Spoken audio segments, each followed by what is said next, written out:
Right, welcome everybody. It's just gone 1 o'clock. We'll start today's strategic planning meeting. First off, if we can put phones on silent or switch them off. Right, membership of the committee. Councillor Sokol. Yeah. Yeah. Rest of us as printed.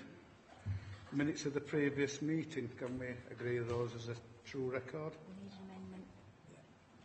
We need to amend it. David will say. Yeah. Right, David. Just an update. A correction in the minutes, actually. It was item 12 at the last committee in June. Under the following additional conditions, the first condition to secure details of temporary construction access from Wakefield Road needs to be deleted.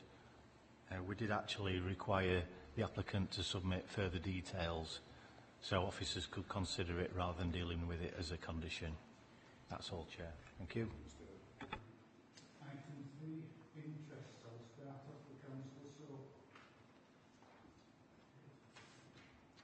Interest in lobbying? None, yeah. I've been lobbied on the application 2018/91432, which is the Bradley Park one, and then also on 2017-94109, which is the Crown Court buildings. Right. I've been lobbied on application 2018-20130 and also on 2018-91432. Councillor Pinnock.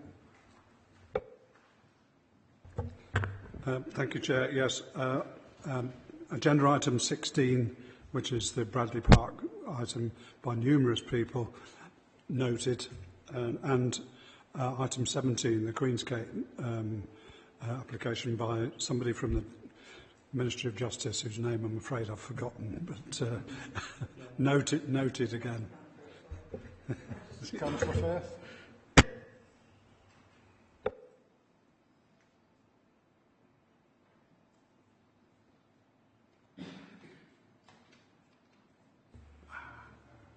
Yes, I've been lobbied on 2018-2018, 914-32, page 79.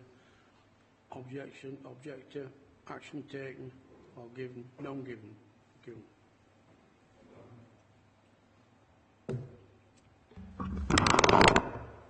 Thank you, Chair. Page 51 and page 67, I'm a member of Owen Valley Parish Council, but I have nothing to do with planning. Been lobbied on 2018-91432 by an objector, no advice given, and 2018-20130 I've been lobbied by applicant, objector and supporter. I've also met with the developer with war colleagues, but no opinions given. Thank you. I've been lobbied on 2018-91432, something like 45 or 50 emails and no advice given, but all noted. Item 4, this is a meeting done in public. We are webcast, so I'm not sure what I'm swearing. Item 5, deputation. No. Item 6, we've got questions. Martin. Thank you, Chairman. Martin Bolt, one of the councillors from Murfield. In accordance with the Council's constitution and the protocols for planning committees, it states that all members of a planning committee must have either had planning training or refresher training. Given the sensitivity of one of the applications today, where on a previous hearing a significant number of people had not had refresher training or planning training, could I ask members of the committee to declare if since the annual meeting they have either had refresher training or, if they're new to the committee, if they've had initial planning training as required by the Constitution? I'm not Yes, I have, Chair. Yes, I have. Yes, Chair.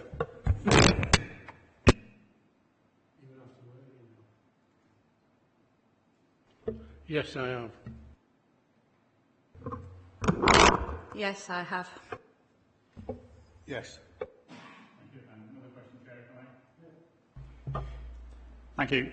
Could, probably need reference to legal or a planning officer, could someone confirm if that when a planning application is being submitted, the section on planning policies should set out all the relevant planning policies for the matter under consideration? We have some listed, obviously, but should all planning policies relevant to those applications be listed so that members are aware of them and can study them? On the basis of relevant policies, they should be identified as the officer sees them appropriate. Therefore, not a full text would be put in the report, just an identification of those, and then obviously members can go and look at either the emerging local plan policies or the UDP policies themselves to see the full text details. But the relevant ones should be relevant to the planning report, yes. Right. David. Thank you, Chair. Just to give a local plan update, which happens at all the committees, the area committees and now the strategic committee. I've just got some text to read out to you. The Council have received an interim letter from the Planning Inspector regarding the local plan.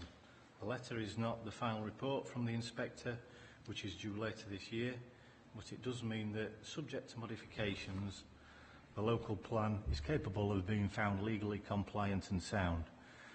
The letter contains proposed modifications affecting a number of site allocations in the local plan, and together with other modifications discussed at the examination hearings, these will be available for public comment this summer. The letter is capable of being a material planning consideration, where relevant, alongside the publication draft local plan, but generally the current advice for members remains unchanged at this time, unless the letter references the specific site. In this case, the letter does not reference any sites forming part of this agenda. The letter, together with the Council's response, will be placed on the Council's website.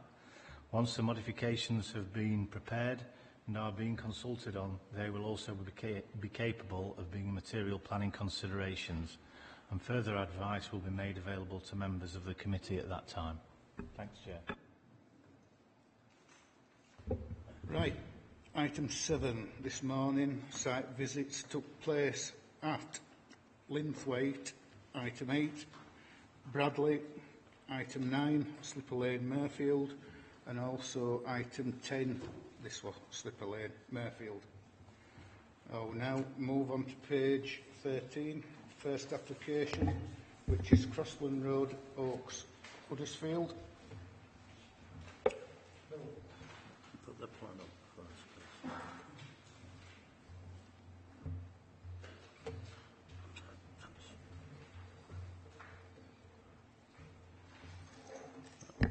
Thank you very much, Chair. My name is Bill Toppin. I'm the case officer for this proposal. Site comprises an area of 2.74 hectares. It's located on the west of Crossland Road in Lindley.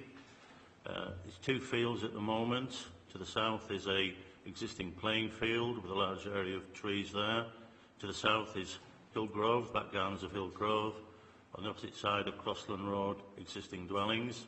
And to the north, this is what we know as the Peak Ponds development, which is a mixed-use approval comprising employment land on the Lindley Moor Road frontage, but 230 plus houses here. And as you see, this is under construction. There are a number of mature trees other than here, along the southern boundary here, there are a number of mature TPO trees that are within the gardens of Hillgrove properties. On the local plan, on the UDP, it's part of a much larger allocation for employment, which is all of this area here, and part of the site, that hatched area there, was earmarked as buffer zone to protect residential from employment. On the emerging local plan, all of this area purple is a mixed-use development. Mixed use is being residential and employment. Full permission sought for the erection of 82 dwellings, a mixture of detached, semi-detached and terrace properties. Access is taken off Crossland Road here, extending quite a long way into the site and then forming a loop. The bulk of the site at the rear here is actually be screened from Crossland Road by the trees on the playground. There's an area of open space at the front there that's been made up as open space. Pedestrian links are linked across the space to the playground. There are links out of the site across Peak Ponds to the park at the top left of the site there. Most of the buildings are two-storey. There are a few 2.5-storey dwellings with high dormer roofs. Issues before you. The site is allocated for employment and buffer zone, and such represents a departure and has been advertised as such. The NPPF guidance indicates that local authorities should avoid the long-term protection of land for employment use if it's not likely to come forward for that use.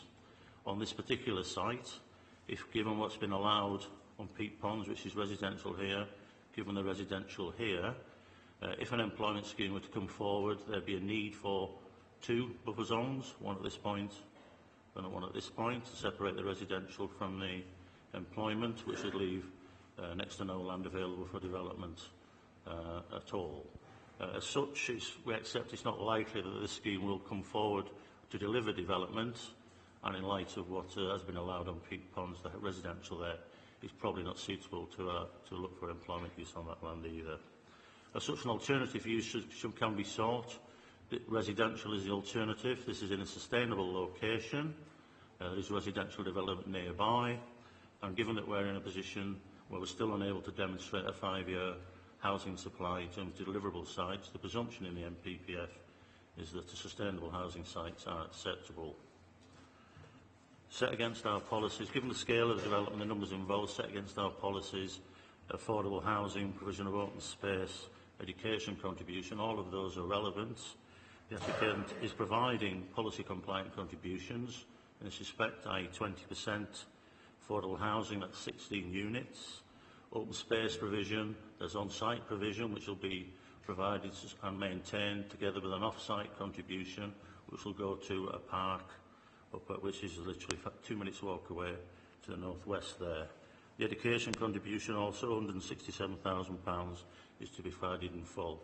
All of these, if this is approved, will secure via Section 106 agreement.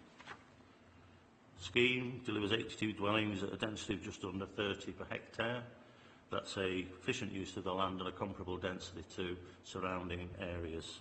Scale and design of the building is considered acceptable and consistent with surrounding areas. Layout is reflective of what's gone on neighbouring sites. The front of this site here is set back quite a distance. It's nearly 50 metres back from the Crossland Road frontage, with a green area there which is consistent with the development all the way up Crossland Road. The internal layout satisfies our space about building standards in terms of privacy, both internally and in relation to neighbouring dwellings, which includes some dwellings at this point here which are being built out as part of the Peak Ponds. The scheme has good pedestrian links across the site, linking into the open space next door and again through the Peak Pond site up to the neighbouring park. The site is capable of being remediated and made fit to receive development. There's an existing drainage strategy for Peak Ponds. We condition a drainage scheme to knit into that drainage strategy on this site. In terms of air quality, they've done an air quality statement and methodologies in accordance with the West Yorkshire low emission strategy. You see in the report there, it actually enables you to identify in financial terms the level of mitigation that might be needed. In this instance, it's just over £43,000 over a 5-year period. And the mitigation that is proposed relating to the sustainable travel plan, the sustainable transport infrastructure, exceeds that £43,000. So in terms of air quality, the scheme is neutral. At this point, I'd refer you to my colleague Peter Firth, who can take you through the high. Thank you. Through you, Chair. Highways have engaged with the applicant throughout the process, including pre-application discussions, which have culminated in a transport assessment which was submitted with the application. A residential travel plan framework has also been submitted. 82 units are proposed, which are forecast to generate 38 two-way trips in the AM peak and 50 two-way trips in the PM peak. Junction capacity assessments have been carried out for 3 junctions. That's the site access with Crossland Road, Linley Road with Crossland Road, and Cowrakes Road with Crossland Road. All are found to work within capacity. Safety assessment has identified a cluster of 8 accidents at Linley Road, Crossland Road junction, but this will be addressed imminently by the signalisation of that junction. The on-site layout has been reviewed and approved in principle, subject to the Section 38 design process. Parking provision is in accordance with Kirklees Council parking standards. Contributions have been secured for a number of items: Linley Road, Crossland Road, signal scheme, off-site highways works at Ainley Top and East Street, an improvement of the bus stop on Crossland Road, south of Cowrakes Road, a sustainable transport fund and travel plan monitoring. On this basis, Kirklees Highways consider the proposals acceptable. Thank you, Chair. We'll just refer you to your update, first page. Just to clarify some things that have happened. Regarding, we've received a tree and arboricultural method statement with respect to some plots and the relationship to these TPO trees here. Our trees officer is satisfied with that, so that was issue was sorted. The main change from your initial recommendation relates to the provision of open space. As I said earlier, this area has been provided as open space now, and a pedestrian link across it has been made towards the neighbouring playing field. As such, our Parks and Recreation are satisfied that this satisfies open space standards, and so this shall be regarded as an element of on-site provision. As such, the initial contribution of 319,000, which was based upon all off-site provision, is reduced to 192,000. I refer there to some additional comments we received from the Lindermore Action Group, and we've given our responses there. Answer any questions on those if you have them. And that brings you to our amended recommendation, which is obviously subject to us receiving no adverse comments from the Environment Agency and Yorkshire Water, which we haven't received any adverse comments from the Environment Agency now, so the Yorkshire Water, they've never objected on this site before. It be delegated to officers to approve, subject to the signing, completion of a 106 to deliver the public open space on site and its maintenance and the off-site contribution, the off-site highway junction works and contributions towards signalling that Peter has mentioned, travel plan monitoring, £15,000, £3,000 a year, the 16 affordable units with a 55-45% mix, 55% of them social rental, 45 intermediate, metro cards and the real-time information for the bus stop. Thank you, Chair. We've got one speaker, which is Andrew Windress.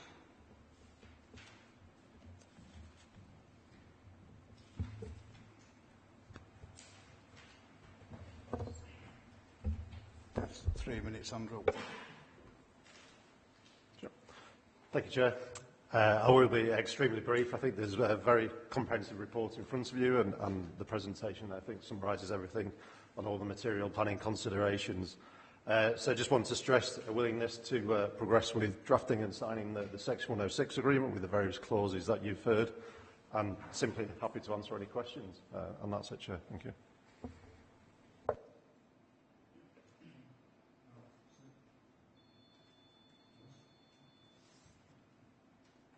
Members, so over to you. Start with Councillor Pinnock and then Councillor Sokol. Thank you, Chair. We've had a number of applications in this area, and I would be being inconsistent if I didn't vote against this, because I think we're in danger of turning an area which should have been used for business and industry into a very large housing estate, and I think that's really unfortunate. I concede that I will probably get outvoted on this, but in which case there are a number of questions I need to ask. Who actually owns the open space, the bit on the east side there? That is it in the same ownership as the rest of the site? Sorry, the applicant does, right? So, the council. Oh, right. That's even better, I would hope.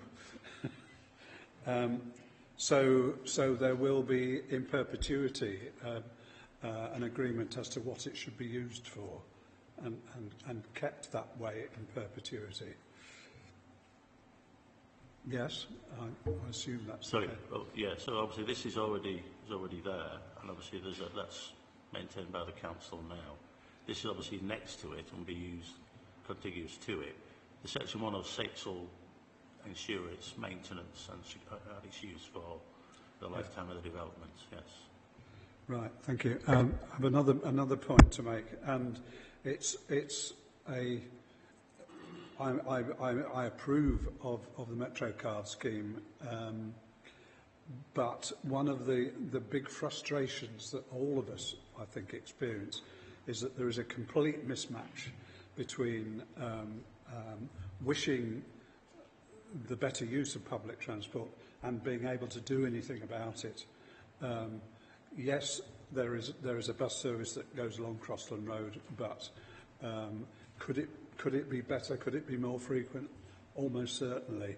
But the council, and even with levers like this in planning applications, we're totally unable to do anything about that, and that is a source of deep frustration, which I suspect, if somebody wants to send a message to the government to say you need to sort this out, because the decline in the use of bus services in England is outside London is quite horrendous, and in many cases it is the way of providing an alternative to the use of the private car. So I'm just being voicing frustrations here. I don't know that in this instance I can do anything about it, but we have at least gone some way in providing Metro cards. Thank you.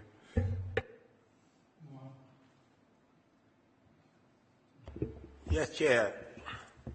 Although I'm happy with the highway and traffic related contribution, it's really good with regard to improvement of road signal and the top east improvement and other. I'm happy with that, but I got some concern about the children play area within the complex. Is there any in the complex play provision for play area, children play area?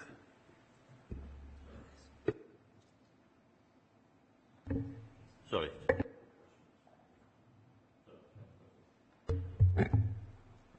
Sorry, yeah. The obviously this is existing area. It's just a little kickabout area. As part and parcel of the Peak Pond scheme, to the northeast of Peak Ponds is an existing recreation area that covers a range of facilities for all ages of children. You know, for leaps to laps to kickabout areas. What we've done is, in order to secure that this is easily accessible, you know, for people, this pedestrian link through. So from this site, instead of having to walk up Crossland Road and back down again, about 20 minutes, you link through to play area, which is a range of play areas in 5 minutes walk away. Chair, can I ask further question to officer? This contribution about public open space provision, including off-site, the contribution which is 319,000, yeah? So where are you going to spend it? That's going to be spent on the existing recreation ground up to the northeast. which is right next to Peak Pond. So I'll get a map and show you where it is. Sorry about this. There's a recreation ground right there. It's already there, yeah. So that's been, as part and parcel of the Peak Pond scheme, that was enhanced. Yeah, so in addition to this, so there'll be some public open space at this point here, but the balance of the money, which is now 192,000, will go to enhancing that area, increasing the range of play across that area there, which is now just a 5-minute walk. Thank you. Councillor Patterson. Thank you, Chair. Yeah, I think I too have argued previously in favour of business or industry in this area, but I have to disagree, I'm afraid, with Councillor Pinnock on this, because now the circumstances are different now. This particular site is going to be surrounded by residential housing and significant play areas as well. So I really don't think it appropriate almost that we actually do have any, certainly no heavy industry or anything else like that. It would have to be very light industry, but I think I can, with the change in the local plan, I think I can on this occasion go with the recommendation of the officers. Any more for any more? Councillor Firth.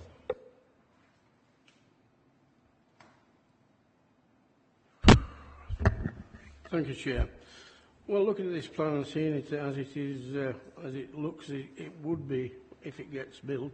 I would have preferred to see a little bit of industry up there. It's all going to be residential, and there's going to be no room for anybody manufacturing anything. And we are short of manufacturing up and down. And once all the land's been built on, and it's all gone into living accommodation, we've got a problem. So I'm this way, you know. With it. Anyway, we'll just see what happens, but it doesn't get my full seal of approval. There's far too much residential up and down, and we're getting less and less manufacturing, and that's what I like to see, a little bit more manufacturing, a little bit more of an even spread. Thank you. Any more? Do we have a mover? Or is... Right, so this is moved by Councillor Patterson, seconded by Councillor Sokol. Those in favour, please show. Those against? That's 4 for and 3 against. 4 for and 3 against. I'm not reading Scottish football results out. So that items approved. Passed by 1. That's approved by 1. Changing, running over here.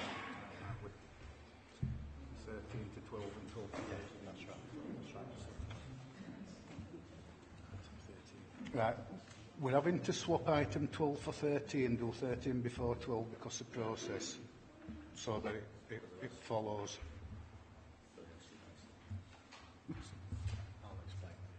Yeah. So we'll have a full explanation by David Wordsworth for the reason why. Thanks, Chair. The reason for moving the agenda, this application is a section 73, which in planning speak, but in terms of what this does is it varies the conditions on an existing permission. So the subsequent application is a reserved matter. So what we would prefer to do is deal with the variation of the conditions and removal of the conditions on the existing consent, and if the committee approve that, then we can deal with the reserved matters application. So that's the reason for changing it. Thank you. Cheers, Chair. So it's page 39 now, and it's built up in again. Thank you, Chair. This is one you visited this morning. And as Dave was explained, there's 2 applications. One, the result of one depends on how you actually decide on the first one. Background to this, there is an existing planning permission on 12.38 hectares of land known as Murfield 25. It fronts onto the A62 Leeds Road there, flanked by Slipper Lane here, and there's Taylor Hall Road in the middle there. This is what's called a hybrid permission, so there's two elements to it. There's a full approval for housing, 166 dwellings, and an outline permission for industry. Yeah. The application is for varying 3 conditions on that approval. I'll go through them bit by bit. The first condition relates to the industrial unit only, which is condition 31. Condition 31 restricted the amount of Class B8 use that could be within the site to 50%, and the application before us is to remove that restriction to allow any mix of accommodation plus the B1C, B2 or B8. The second 2 conditions are actually they are virtually an identical condition, one of which relates to residential and one of which relates to the industry. What those conditions said was that prior to any development being occupied across the development at all, industry or employment, in addition to the necessary improvements at Sunnybank and Leeds Road, 3 priority junctions along the Leeds Road frontage needed to be submitted for approval and provided. 1 on the residential and 2 on the employment. The effect of the variation is to require only two accesses to be provided, no change to the residential access, but the provision of 1 access for the entirety of the employment site, and this one to be done away with. Dealing first with the removal of the B8 restriction, the original rationale behind restricting B8 usage on the unit's development plan was to optimise the level of employment across the site. It was felt that B8 uses were an efficient generator of numbers of employment. Yeah, sorry, B8 is storage and distribution, warehousing. Subsequent reports, including those which we've used for the local plan, called Translating Jobs into Land, consider that employment uses, B1, B2, B8, all tend to generate similar levels of employment, and as such there's no longer a rationale to restrict B8 in that way. As such, we're recommending that that condition can be removed, given that the outline approval relates to B1C, B2 and B8, there's no need to replace that condition, so that would just be removed. The second 2 conditions, as they relate to the provision of 1 access point instead of 2 to the industry. All of the transport modelling has been redone in association with a entirely potentially B8 unrestricted site and for 1 junction there. At this point I'd ask my colleague Peter Firth to take you through the results of that. Thank you. Through you, Chair. Yes, the implications for highways resulting from this application is to potentially alter the trip generation characteristics of the development. Generally speaking, traffic generation for an all B8 development compared to an all B1, B2 or a mixed B1, B2, B8 would be lower. Kirklees have asked the applicant to quantify this difference, and the like-for-like comparison for 19,000 metres squared floor space shows that for an all B8 development compared to a 50-50 B1, B2, B8 development would reduce AM arrivals by 5 and AM departures by 17, and it would reduce PM arrivals by 14 and PM departures by 24. So there is a reduction in traffic generation there. The composition of traffic could be expected to alter in that B8 developments generally generate more HGV traffic.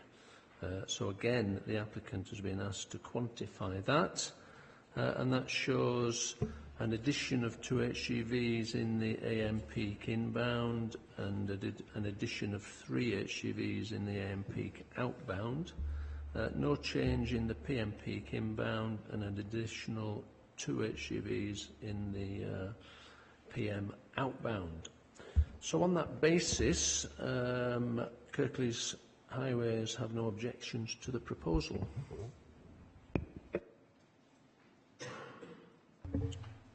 Thank you, Chair. Just to round off this element, if you're minded to accept this, given that the overall approval was subject to a Section 106 agreement, which delivered a whole range of contributions and triggers, this would be an amendment to that, so we'd have to re-sign. There'd have to be a variation to the Section 106 sign before we issue the decision notice. In terms of all the previous contributions, there's no change at all to the level of contribution or the timing of the contributions. There's only a very small tweak to the timing of to the actual an off-site drainage contribution. So there's no changes at all to any other triggers or any other levels of contribution. Thank you. One speaker, Matthew Shepherd.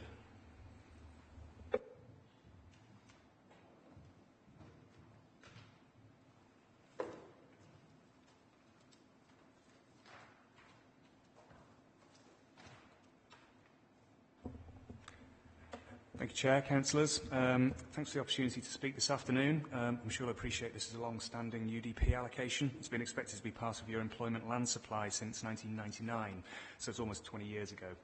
Cadix are now finalising a deal with a major local company, and the 2 applications before you today are designed to pave the way for that company to stay in Kirklees, retaining and expanding the number of jobs they provide locally. These applications look to open up the site to a more flexible mix of uses and finalise the detailed approval needed to allow us to get on site and do the enabling works that you originally approved back in 2014. The original permission also provided for 166 homes and required the employment enabling works to be completed before the house builder can start building those homes. These applications will also allow that to happen, and I hope you agree that allowing this start on site and contributing towards both the employment and housing land supply is a helpful and necessary thing to do. This application is to remove the restrictions on the amount of warehousing development on the site and to amend the Section 106 agreement so that a single access point to an employment land can be provided. This is needed to give us more flexibility in who we can market the rest of the site to in the longer term. You'll appreciate that the site's been on the market for a long time. It's had various occupier interests, although none have actually paid off. We think we can make better progress if we can market this site to everyone. Again, it's a key part of your employment land supply, and given the local plan inspector has deleted some strategic employment sites from the plan, it's even more important that this site isn't constrained. The reason for restricting the amount of warehousing on this site have become outdated. The sector now generates more employment and better quality jobs. It also generates less traffic than the approved uses. You'll see from your officer's report that the overall level of traffic will decrease if the site has more B8 uses, but the proportion of HGVs does slightly increase, as Mr Firth's pointed out. We think that this is a small change, and in the context of the overall decrease in vehicle numbers, it's actually beneficial. There's also no change in the expected vehicle routing. Finally, I'd like to say that my client is in the final stages of agreeing a deal with a local occupier. They'll need to relocate very quickly. We need to be on site by September to meet their demanding requirements, and we'll need some time to be able to sort out all of the details before we can get on site, so resolving the legal agreements, discharging conditions, that sort of thing. So in short, we're running out of time to secure the local employer. Given that the employment development has less effects than the scheme we've already approved, I hope that you would approve these applications today. Thank you, Chair.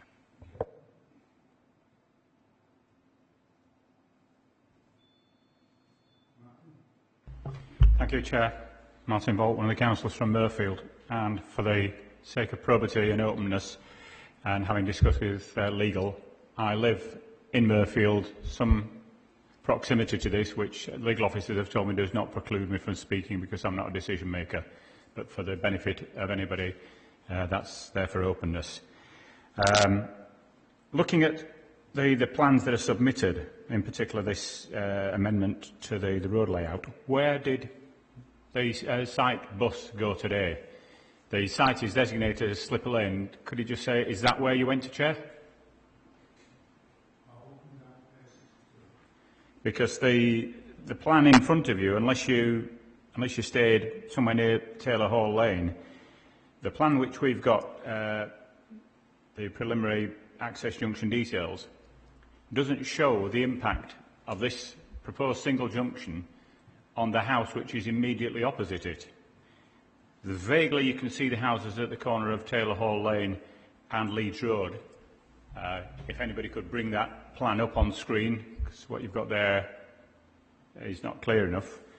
But it doesn't show the impact on the nearest house opposite that junction. I asked a question during public question time as well about planning policies. Members will note that the papers before you on these two items today do not refer to the Murfield design statement, which is a supplementary planning document and therefore should be taken into account during all planning discussions in that area. It's the forebear of the neighbourhood plan, and what confidence have residents got in producing neighbourhood plans if their forebears are not mentioned and referred to? The other planning policy should be the reference to the Kirklees Strategic Economic Zone contribution, trip generators, and I think I've got 5 minutes, not 3, Mr. Chair, as a ward member. Trip generators going through there should be mentioned.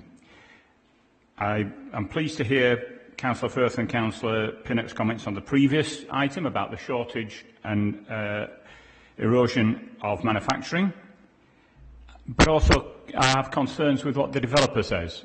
Colleagues who have been here before will remember that at various iterations of this site, one of the first outline planning applications, members were told initially in a private briefing that Fox's biscuits were going onto the site. We never saw that. Next, it was David Brown's would be coming onto the site. We now have an unnamed one, so unless somebody's got the name on a planning application, members shouldn't bear any weight to that. I think colleagues should also look at the decision recommendations here. They appear to me to be very vague, with the full wording being delegated to officers, air quality, travel plans, etc. There is no detail on which here you are making a decision. So with the lack of planning policy and other aspects, I would suggest there is an element of deferral. Also, I believe you've made mention to an update report. When I questioned this at the Heavy Woolen Planning, it was said then that all issues for decision should be those which the public had available to comment. If members are getting update reports that the public and other interested parties have not had the opportunity to see, they haven't had the opportunity to comment, and I think that is a flaw in the planning process. I do support what the Council's lead local flood officer says, that there's more detail than needed for the submission on drainage to present any surcharging of watercourses or flooding in the properties. And also, I think we should be looking again to what officers are saying, that those contributions should be front-loaded, not based on occupation, construction or something. Once you start disturbing the land, you're disturbing the watercourses, and the flood should be mitigated at that point. It should be remembered that this council closed Slipper Lane due to accidents and incidents. Traffic volumes were lower. We've got an increase in traffic volumes, and now we're putting back a junction onto that road with no traffic signal or other control. The HGV movements have been referred to, and I would ask, if members are minded to approve, I would ask they condition it that there should be a traffic regulation order banning the movement of HGVs on Sunnybank, Dunbottle, Greenside and Church Lane, so that doesn't become a thoroughfare from the A644 to the A62. Thank you, Chairman.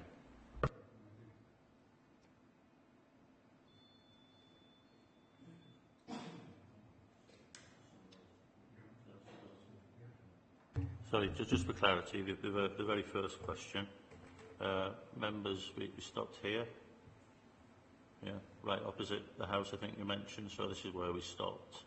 And obviously this is where the proposed access is, so that's where we looked at. So that's the Reserve Matters application. But yeah, members need to consider that in this aspect. That well, if you're looking at a junction remodeling, you need to look at the impact it's going to have on the nearest property. But it's been round actually on the Sorry, well, as I say, all I can say is that has been done. What the plan you're referring to there is the Reserve Matters plan, which is actually the very specifics of the alternative junction. The members did. Sorry, excuse me. Sorry, the members did look at the right. Oh, sorry. So continue. So yeah, members did look at the site in the relevant position, and as I say, obviously previously there were two access points. That's the amended access, which is the plan you've got there, is the remodelling of that, the reworking of that, is in the same place as the first access was. As I say, this has been approved since it's been allocated as employment since 1999. It's allocated again as employment in the emerging local plan. I think long before that house was started. So any permission here with an access opposite it was granted before I think that house was started. In terms of the conditions, I think obviously we do actually list conditions in general terms now. I think what the important thing is that with the outline application, all that would be being approved would be the one access point, and if we agree the reserve matters, the actual specifics of that. All of the matters, including air quality, including drainage, will still have to be discharged. So the conditions on the residential have been discharged, but all of the other conditions on the outline, including drainage, which I accept is very important, would still have to be discharged. Thank you.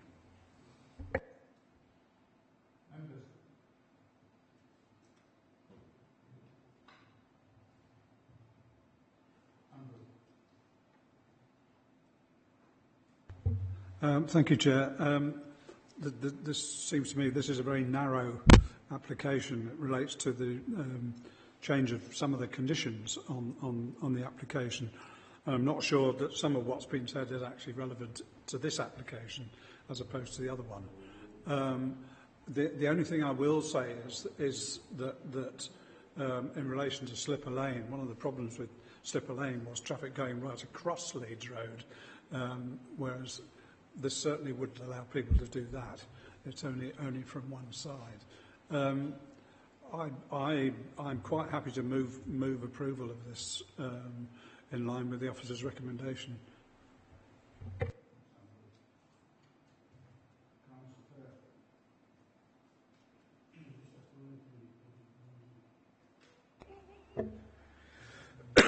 Thank you. The only thing I have to say about this particular plan, and I haven't actually overstudied it, because I've never, the last time I think it was on this plan, it was on the heavy woolen, if I remember rightly, which is a while ago. We have at least where it's got some industrial units as well as housing, which that's good to see. But the only thing is, these industrial units, it doesn't appear that anybody's actually got their name down in any of them. What is going to happen if we build these industrial units and nobody wants them? What are we going to do about that? Aren't we going to bother building them and wait and see if anybody wants them? And if nobody wants them, we're going to put housing on there. That's what worries me. More often than not, when you have industrial units, you've got a name somewhere that says, I would like that unit or units. Here, we've got nothing. Nobody's interested in putting the name down for it. Also, there was 2 access and egresses into that particular site. One for the industrial units and one for the residential, which, looking at that road, which the A62 is a busy road. It might have been over busy this morning, but generally when I've gone on that road, it's a very busy road and not very easy to get into from a situation like that, when you've got a lot of movements, quite a lot of houses, you're going to get a lot of car movements, and we've only got one access and egress into that road. Nothing, I don't know whether it's going to be covered where they're expecting the houses to go. I believe the access and egress into the road is from the industrial site, but I still think you need one from the residential site, because it is a busy road and it does need some other way to get into that road. Apart from that, and nobody's put the name down for any units. I rest my case. Thank you.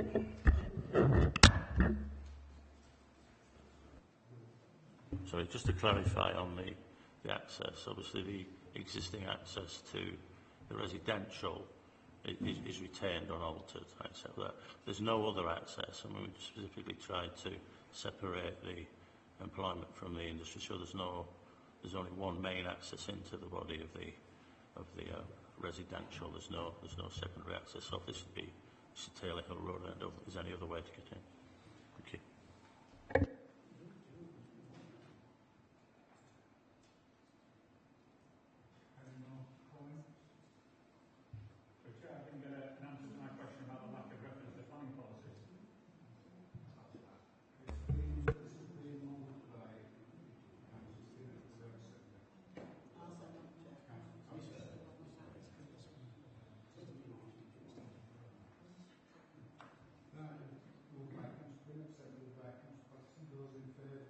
show.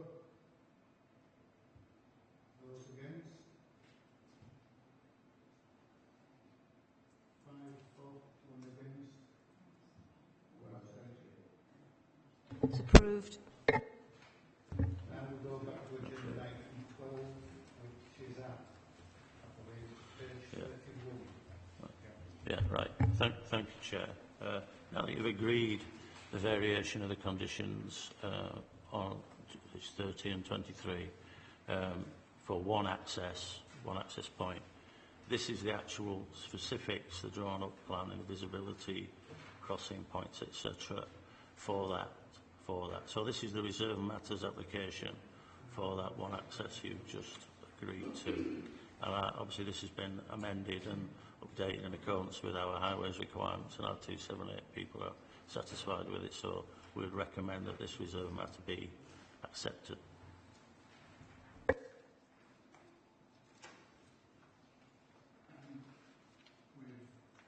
speakers again. First, Matthew Shepherd. Thank you, Chair. Obviously, this application is very closely related to the one you've just determined, so I'll be very brief. This is the reserve matters to deliver the infrastructure works for the employment site. Essentially, this is for work that you've already approved, and it's a simple application for levelling out the site, prepare it for development, forming a new access to the employment development. We've reviewed the need for the 2 access points that were originally approved, and we don't think that's necessary.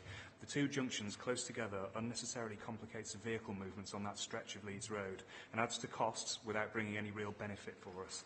We've therefore proposed a single access point. This has been modelled and considered in depth by your highways team. We've concluded that the new junction has the capacity to deal with the vehicles that were associated with the 2 accesses previously, and therefore we think this is acceptable. So again, I would like to ask you to approve this application, please. Thank you. Martin. Thank you, Chair. Similar to the developer, I would reiterate and request that members consider making a traffic regulation order to ban HGVs. You can do that as either as an imposed condition or if the developer agrees it, which had been intimated previously. Probably of interest to you, Chair, would be paragraph 10.6 about modelling of junction accesses, which says that the impact on the 2 signalised junctions on Leeds roads has not been remodelled. As you know, Chair, the significant impact for traffic from this area currently is traffic congestion going back through your ward of Heckmondwike from the Fountain Junction back down almost to the Swan traffic lights. So I would have liked to see some remodelling of that so we knew what impact it was going to have, because previous conditions, although not referred to in here, talked about air quality.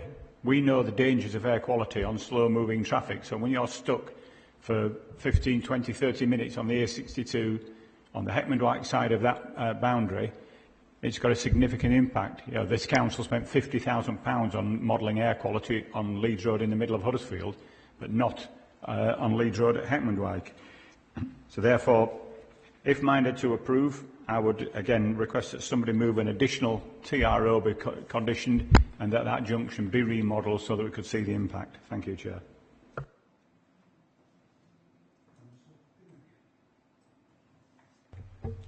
Thank you, Chair. In this instance, I need to ask a question. Councillor Bolt mentioned the Murfield design statement. Can officers say what parts of the Murfield design statement would have been relevant to this planning application, please?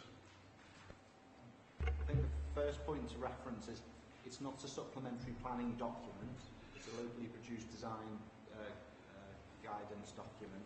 So it hasn't been through a planning policy test. It is not a development plan policy. So it is not germane to the decisions in front of you, hence why it isn't in the reports today. Thank you. Thank you. Right. Now, what Councillor Bolt has said, I have a great deal of sympathy with, especially in relation to Sunnybank Road. Well, not Sunnybank Road so much as the next bit, which I think is Greenside, which is extremely narrow. But the problem, it seems to me, is to what extent can the existing problems which are there on Sunnybank Road, Greenside, Dunbottle Lane, are there already, and to what extent does this application exacerbate them? And therefore, if we were going to put a TRO, traffic regulation order, on that road, which I'm not convinced we could, because it's a bus route as well, how can you load the cost of doing that onto this applicant? That is one of the problems that would arise from that. Having said all that, I think there is a problem that needs to be sorted, and whether Kirklees Highways are looking at the problems of Sunnybank Road, Greenside, Dunbottle Lane, I don't know. But if there are going to be extra lorry movements from this site, then, and it does indicate that some of those lorry movements will go down that road, what can we do about it? The answer may come back, nothing. But at least if that is the answer that comes back, then we know where we stand. But I think there is an issue of heavy vehicle movements along that road, which need to be sorted. But I repeat, whether we can do it as a result of this application, I'm not sure. Otherwise, I think that in the interests of getting this site developed, which has been in the UDP since whenever that was passed, 1999, I think. Yeah, no, not quite that old, actually. But I think it would be good to get the development sorted. But I think the issues that have been raised by Councillor Bolt and repeated by me, I think, need to be bottomed in some way.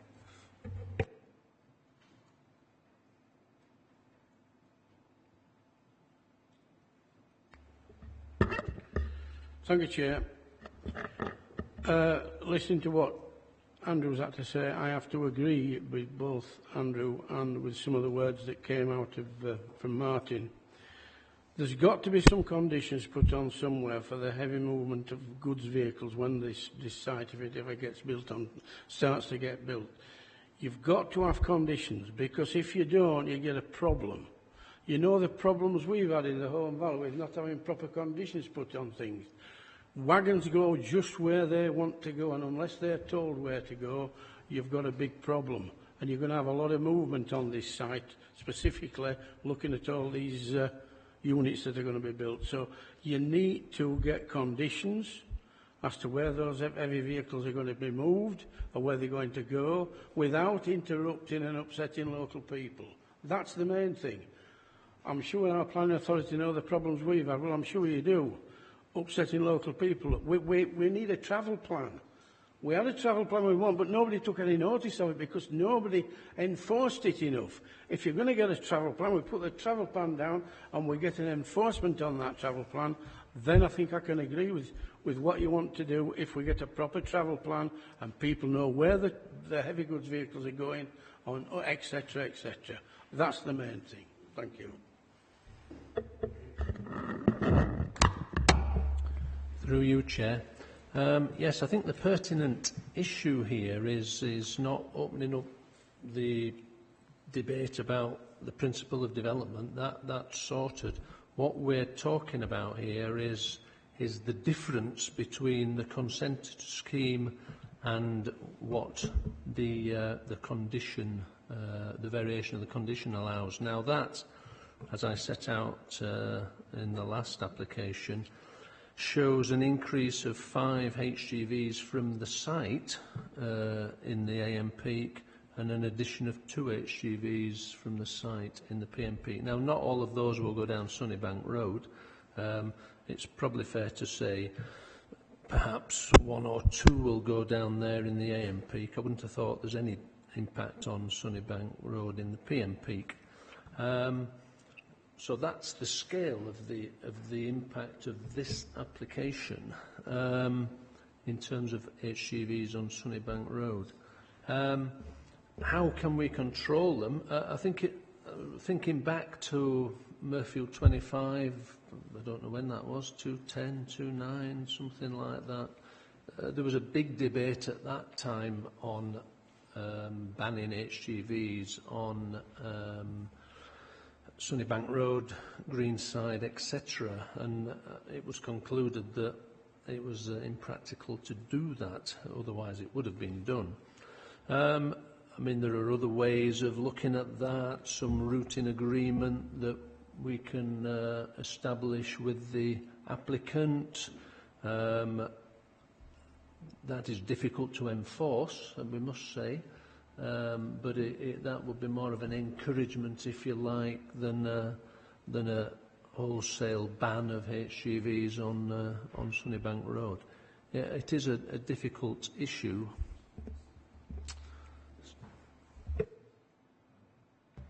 Just to reinforce, this is a reserve matters application for the design of the access.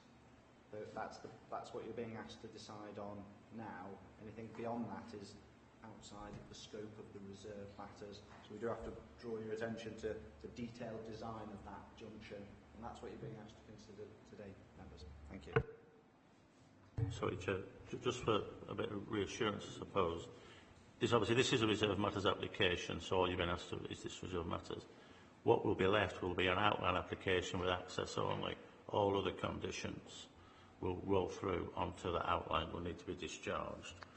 A number of which are obviously details of junction improvements elsewhere. The 106 will apply. There's also a requirement for a full air quality impact assessment and a travel plan and appropriate monitoring. So all those conditions still have to be discharged on the outline. Now that you've approved the previous one, and obviously we'll roll through to this reserve matter. Thank you.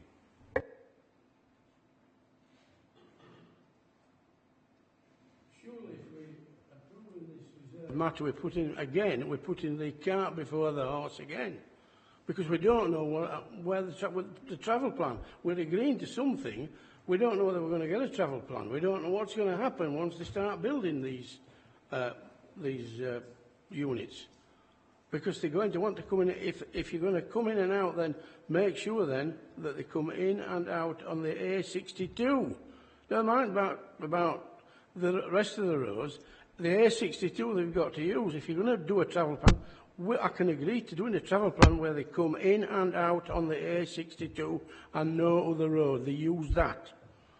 It's as simple as that. But if we're going to agree to the reserve matters and we're not going to agree to a travel plan, or any conditions on travel plans, then it's again, as I just said it's a cart before the horse. And I don't believe in cart before the horses. I don't go for things like that. I go for things that I can see and that are going to be done properly. Not half-cock like we sometimes get. Simple as that.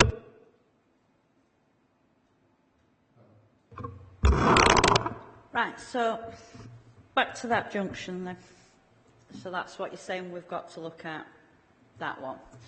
Well, whatever it is, it's out onto A62. As we've already heard, Slipper Lane were closed because there were not bad accidents. That road, the A62 coming up from Cooper Bridge up to top, what used to be, I always used to call it Fountain Junction because that's where Fountain Pub was.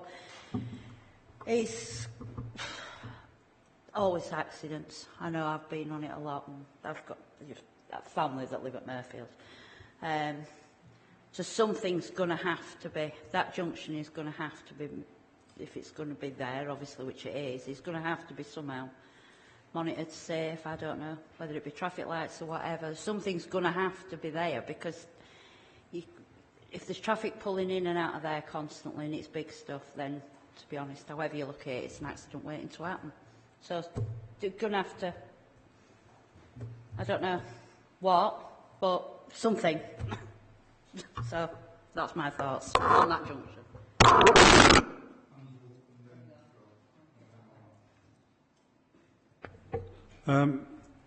Thank you, Chair. Yes, I think there could be a problem with that junction. But can I just ask whether we make approval of this application conditional on the receipt of the relevant discharge of conditions on the previous application?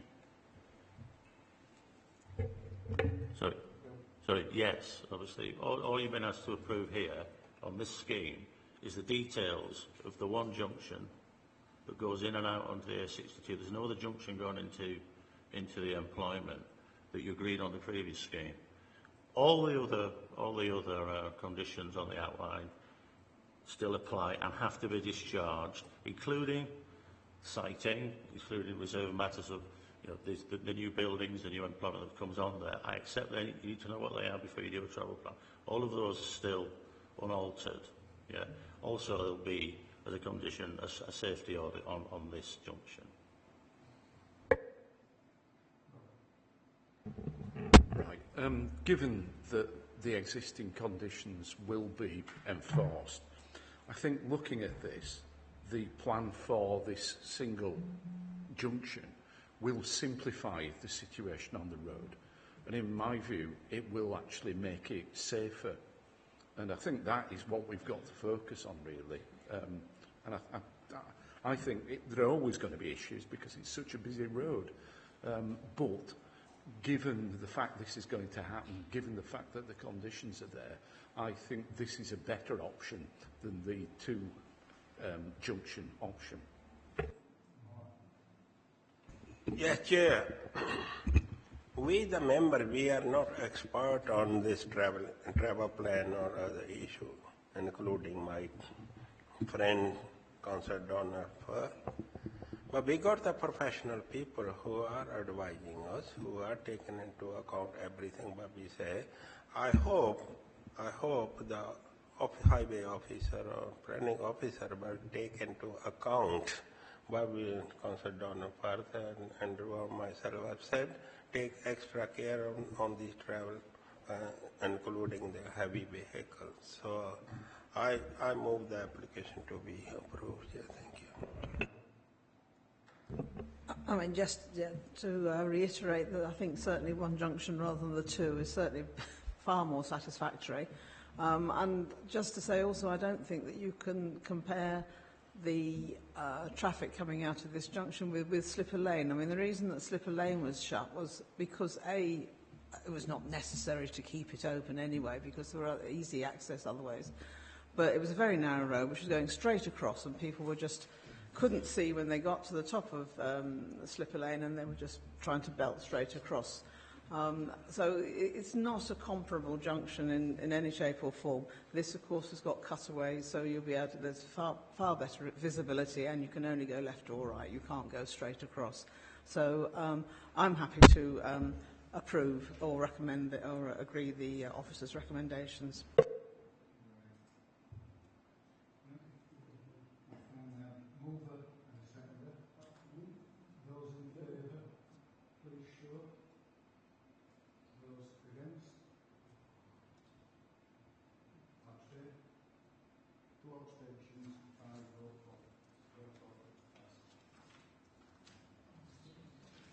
Approved. Piece of useless information for you on that section of A62. There's just over 13,000 vehicle movements per day, which luckily it drops down to 10,000 on a Saturday and a Sunday. Good night-time reading, that stuff. Traffic reports. Right. Move up to page 51, and this is Thongs Bridge, and it's Victor Grace.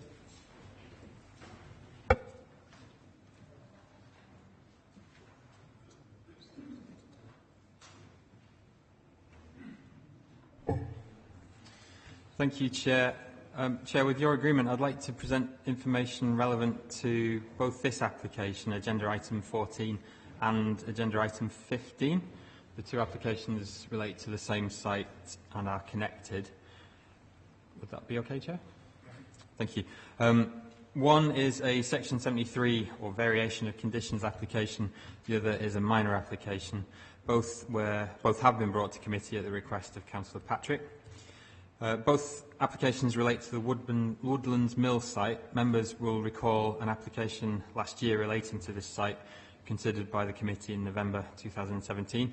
Under that application, permission was granted for extensions, alterations and a change of use to provide a mixed-use development comprising food manufacturing, cookery school, cafe, shop, restaurant, cookery demonstrations and tasting areas, and ancillary accommodation plus outdoor seating areas, a service yard, parking areas and landscaping. That permission remains the applicant's fallback position. It can be, and in fact is being implemented on site as we speak, and so it carries significant weight in the consideration of the Section 73 application. The approved layout, approved last year in November, is shown here in this slide. I'll just zoom in. The two main buildings on the site are the northern building, formerly a dye house, adjacent to the River Home, and the southern building, a little further to the south, which has frontages to Luke Lane and Woodlands Avenue. But the site does also include quite a lot of land to the west.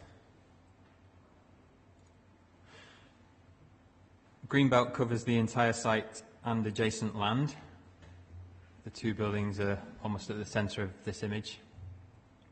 There is a residential building to the east, that's Royd Mill, play space to the south of the site, extensive woodland to the west and north, and the Home Valley camping and caravan site to the northeast on the other side of the river. The site is not in a conservation area and the site's buildings are not listed. Since last year's approval, the applicant has reconsidered the phasing of the development and now proposes to develop the northern building first and the southern building at least 2 years later.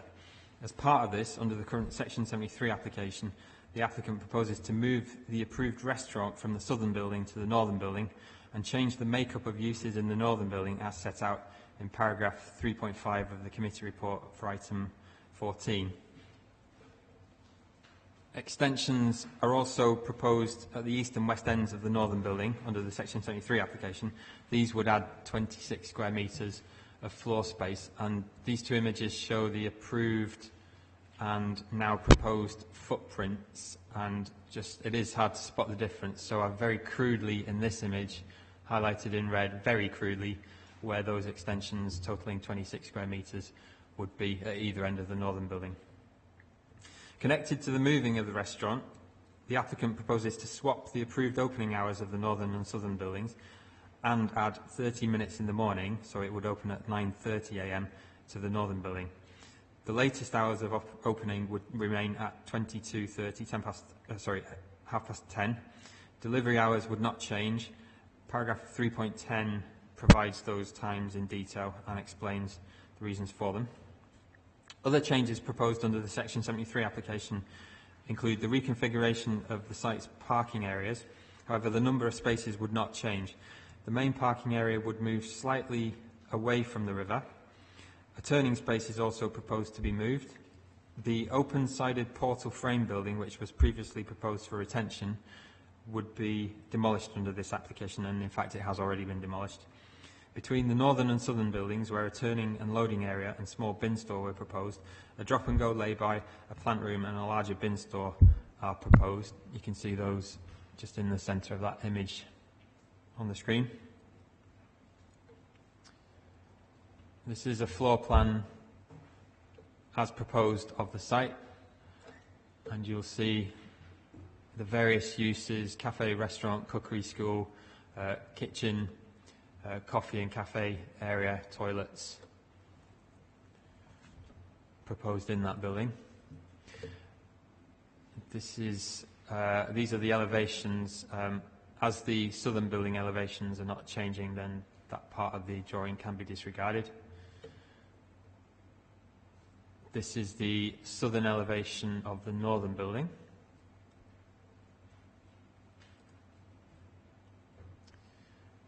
At the bottom of this image is the riverside elevation of the northern building. And this image that I'm circling here is the Luke Lane elevation, so the east elevation as proposed. And just where I'm highlighting, that would be where the increase in the size of the east extension is proposed. In terms of Greenbelt policy, the MPPF paragraph 89 says new buildings are inappropriate in the Greenbelt, however limited extensions can be considered appropriate. Only 26 square metres would be added under the Section 73 application. This is considered to be minor in relation to the size of the northern building as originally built and as extended under the 2017 permission, and the proposal is considered compliant with that paragraph of the MPPF and relevant planning policies in Kirklees' planning policy documents. In terms of land use, the 26 square metres doesn't warrant further sequential testing and assessment of impacts upon the vitality and viability of town and village centres.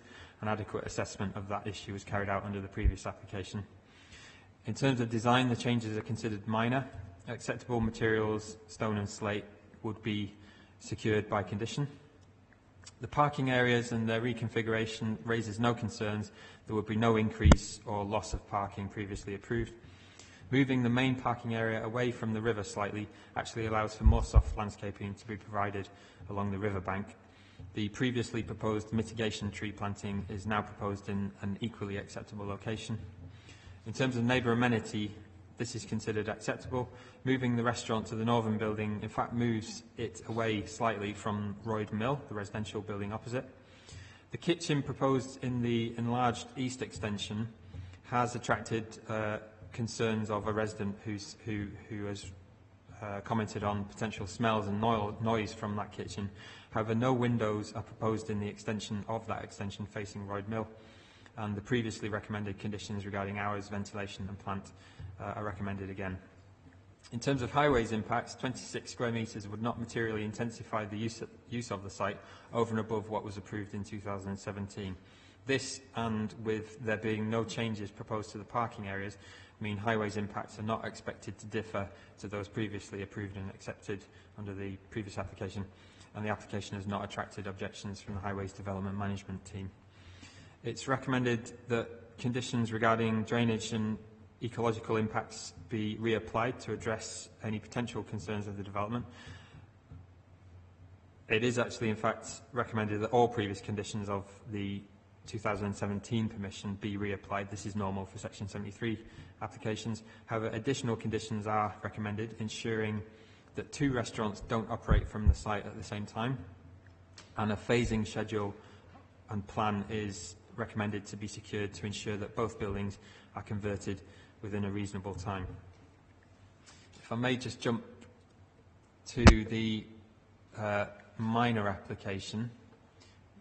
Members, you can see that it's an area of land to the northeast of the rest of the site. This is for separate consideration under agenda item 15. The applicant proposes 148 square metres of additional floor space in a single-storey extension between the northern building and an existing electricity substation between the River Home and Luke Lane. It would also feature a glazed roofed herb garden at the southwest end of the extension, abutting the northern building.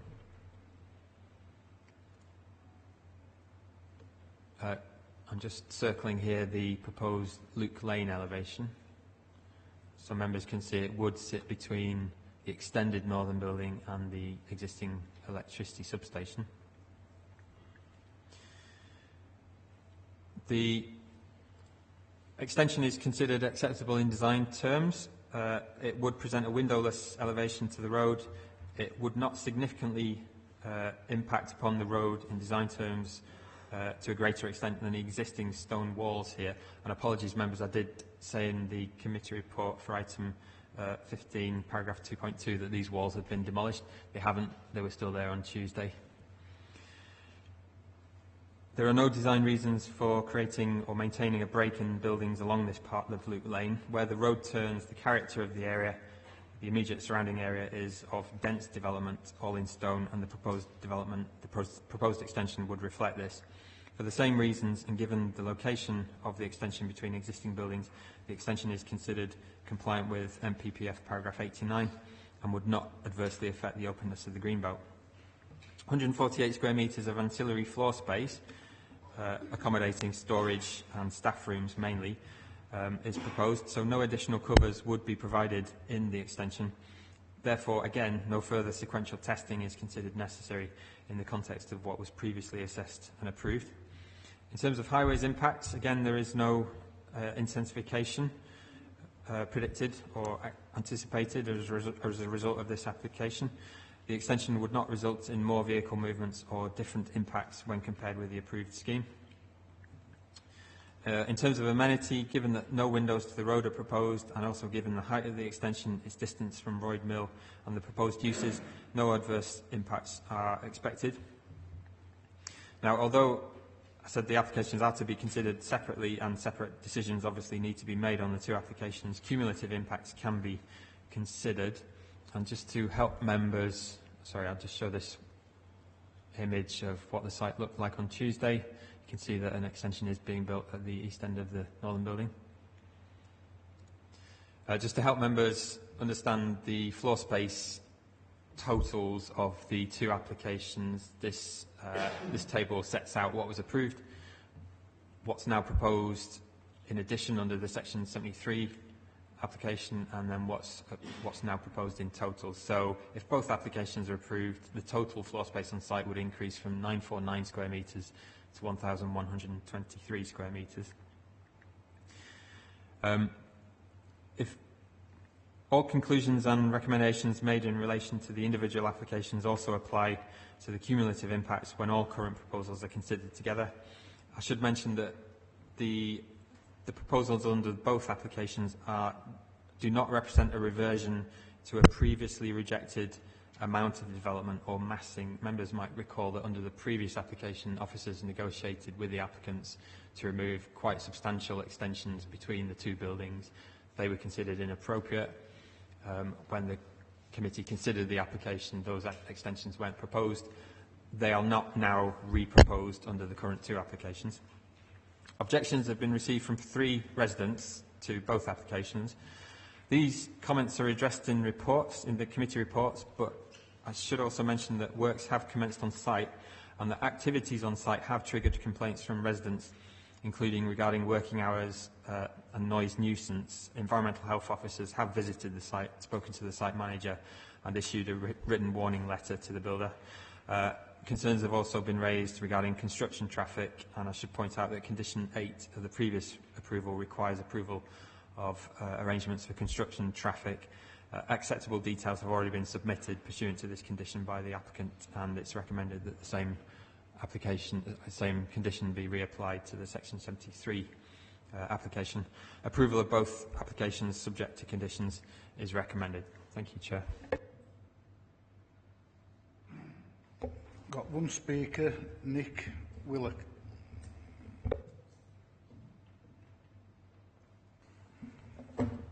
Thank you, Chair, members. I'm going to speak on both applications too, if that's okay. And Mr Grayson's actually said the majority of what I was going to say anyway, so this will be a lot shorter as a result.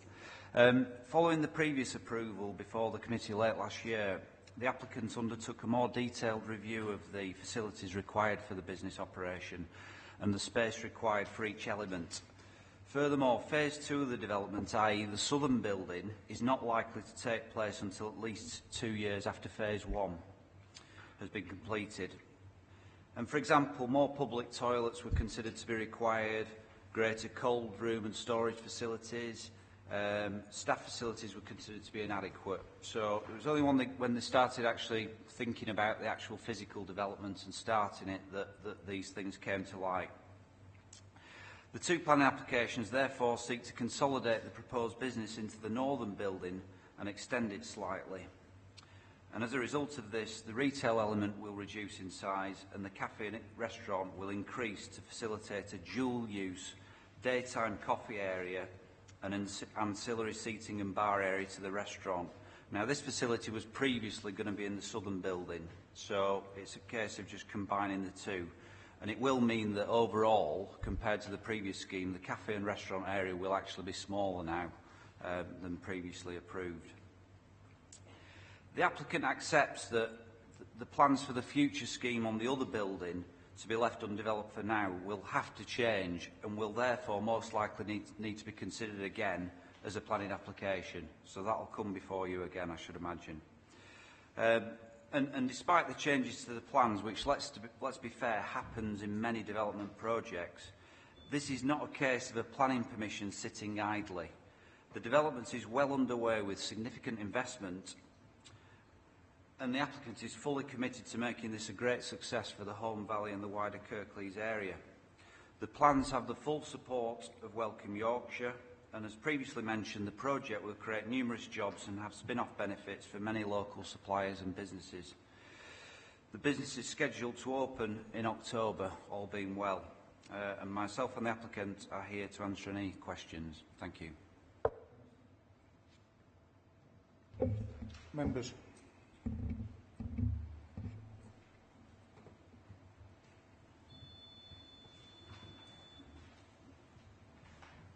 Councillor Firth, then Councillor Patterson.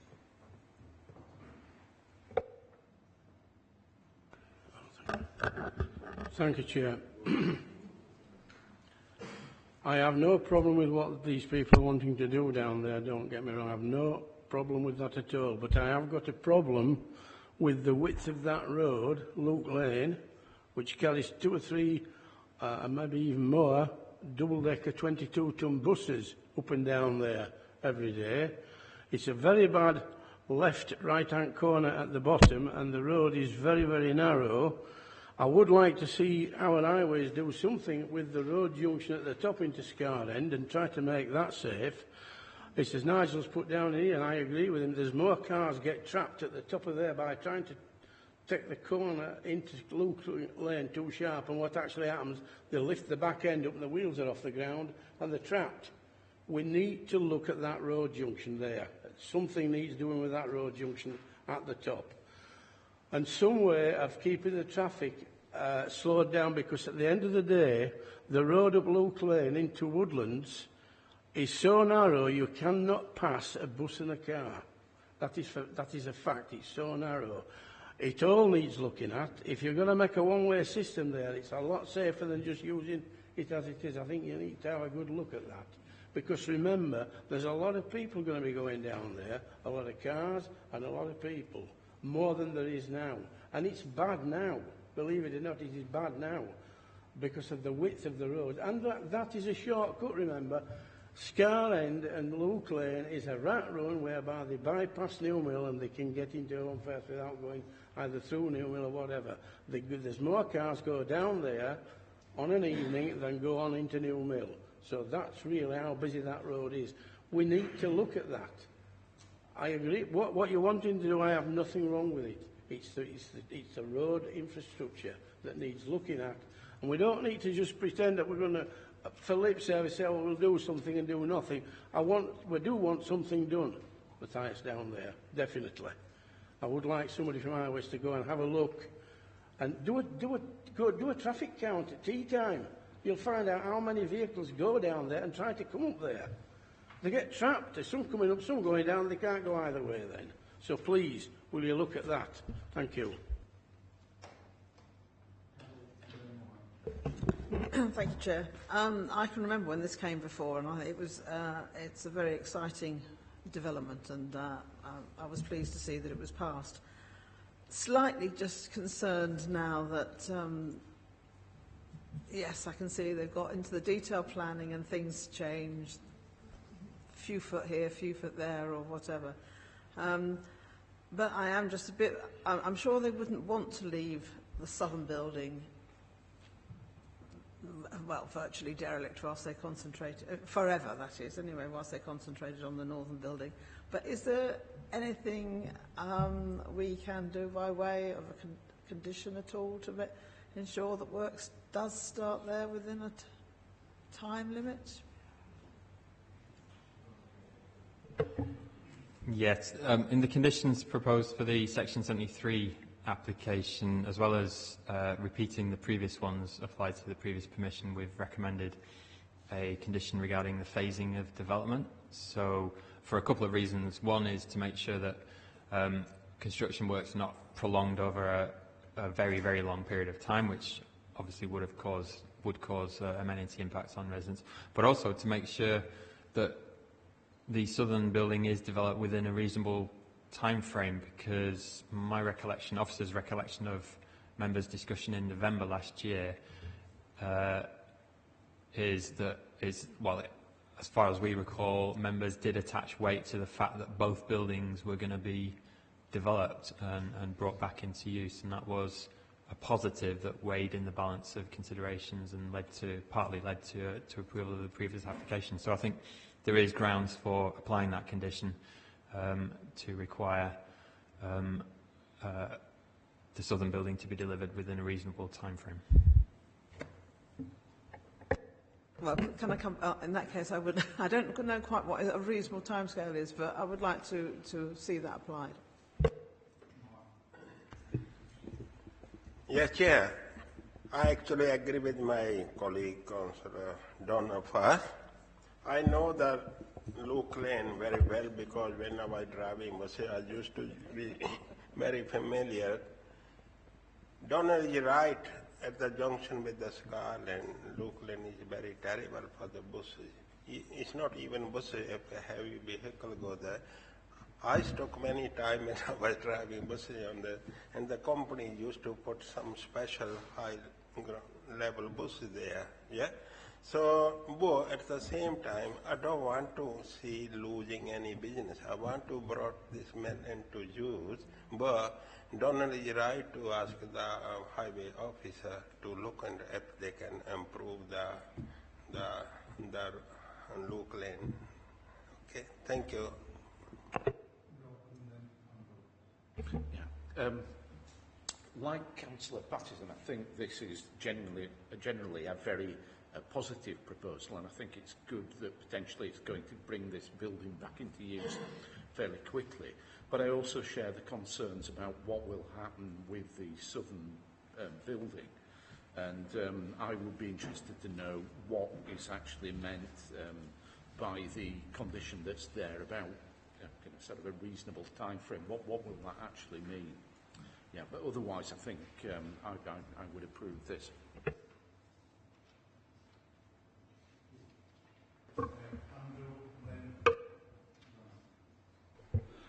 Thanks, Chair. Yes, going on to the highways issues, I don't think, from memory, that we had any information about the likely traffic impact of this development.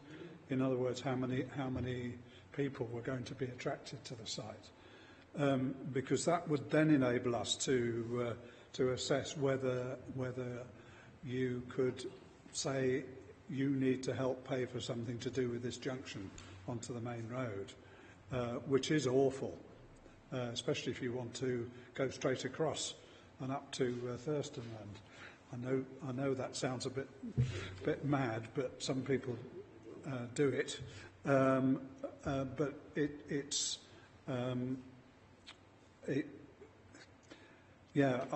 I think some idea of the traffic impact would help, because I'm not sure that you could get this development to pay for improvements at that junction. I think Andrew's asked my question there, because that's what I was going to say. Because I mean, I worked down Holt Lane above 20 years ago, and traffic were bad then, and it's always been an awful road, and especially with how narrow it is, and there's always been cars stuck one place or another. So it really does need looking at. So I was going to ask on what the impact of how much traffic this business will cause, and is there any way that could be included in some sort of condition that it's looked at? I hear what you're saying about Luke Lane and the junction, and it is a difficult local highway network around there. It's tightly packed in. It's a historic environment in that sense. We looked at the highway impacts in some depth when back end of last year, when the original planning permission was granted. What you're being asked to do today is consider, are the extensions they want acceptable, and if they are, is there any greater impact above those extensions than what you considered in November? I think our advice to you is it's negligible. It isn't a greater impact, therefore it's not justifiable to ask them to contribute anything. I don't want to make a false promise in front of Planning Committee in an open meeting that we can find a solution to an existing problem. but I will take away what members are talking about today and relate it back to my colleagues in the Highway Service. I don't think there is a solution from my point of view, but I am happy to take away that there is a concern and members want us to look at it. So I can't make a promise here today that we will come up with anything, but we will take it away. And I think you've got to come back today to be asked about what is in front of you, is it acceptable, are the conditions appropriate, and if you can't justify any extra conditions, you shouldn't be asking them to be put on. So I hear what you're saying, I'll take it away, but there's a decision. Can I say the corner, the bend is very bad, very. We can improve it by putting some extra big signs, slowing down, asking drivers to slow down. Something that I'm not asking to demolish that building, then make it better road now. Picking up on what you're saying, Councillor, I'm happy to put that back into highways as a local issue that's been identified, and we'll come back to ward members with if there are options from signage beyond, and we will pick that up outside of the planning applications. I don't think it's something you can tie to this planning application. It's a separate existing issue. Thank you.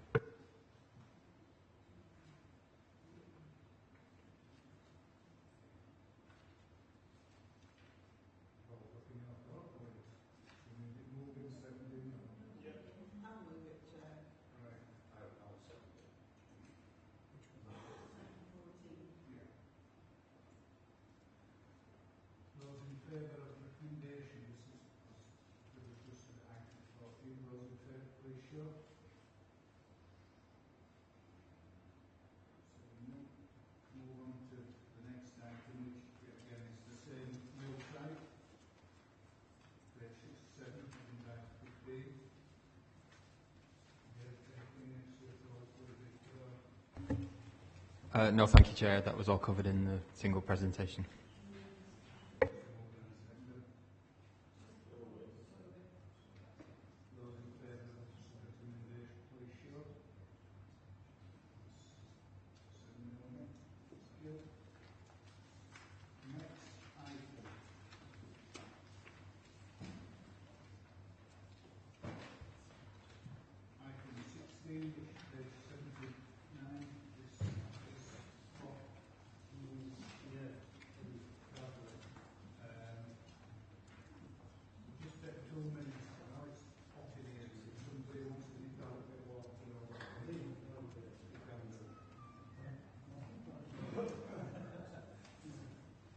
Is a position statement, so there's no votes to be taking place. See where we are with it. Victor. Thank you, Chair. This is a position statement relating to a 4.7 hectare site within the Bradley Business Park. It's phase 3 of the business park. The site is accessed from Dyson Woodway to the north, which is in turn accessed from Bradley Road, and this is an aerial image of the site. Members will recall that they viewed the site from Dyson Woodway, here at the north of the site, and also from Miramar, a residential street to the east of the site, from here, and also from a nearby neighbouring garden. The site is surrounded by commercial, mainly office uses to the north and west, residential uses to the east. The streets are Redwood Drive, Miramar and Grantley Place. There is a school further to the west, and there are residential and other uses further north. The site is currently vacant and partly overgrown, as members saw from Dyson Woodway today. The site is not in a conservation area. It has no listed buildings within the site boundaries or near to the site. The site slopes downhill from north to south. In this image, Cartwright Court is to the left. That's an office building. Pellon Place is to the right, again an office building.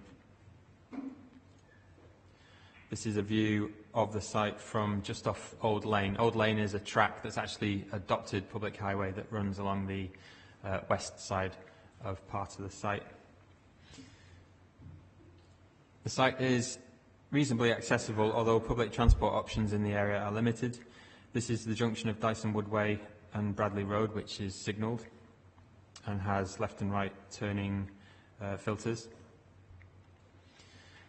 In the unitary development plan, the site is allocated for B1 business use only, but there is a proposed allocation for employment use, i.e. all the B uses in the emerging local plan. In this plan, the green areas highlight ancient woodland. Lower Felgreve to the southeast of the site is the nearest ancient woodland that comes very close to the site boundary, and there are other areas of ancient woodland to the east of the site. Old Lane, the track to the west, forms part of the Kirklees Way. The proposal is for an industrial building, use classes B2 and B8, that's general industrial and storage and distribution. That would be 17,127 square metres in size. At the north of the site on Dyson Wood Way, an office and research and development building, use classes B1A and B1B, is proposed. That would be 3 stories, providing 1,701 square metres of floor space. A 374 square metre storage unit, an isopar tank, associated internal roads, car parks providing 286 spaces, a service yard and landscaping, include a buffer planting along the east and west edges, are also proposed. I should mention that this plan is out of date. It shows 343 parking spaces. Since this plan was produced, the applicants have agreed to reduce that down to 286, and the plan is to reduce parking numbers in the towards the southeast part of the site. In terms of land use and the principle of development, the site, as mentioned, is only allocated for B1 use in the UDP. The smaller 3-storey building is therefore policy compliant, but the larger building is not, hence the advertisement of the application as a departure from the development plan. However, since 2015, the Council have proposed a more flexible approach to employment sites, resulting in the proposed reallocation of this site for all B uses in the local plan.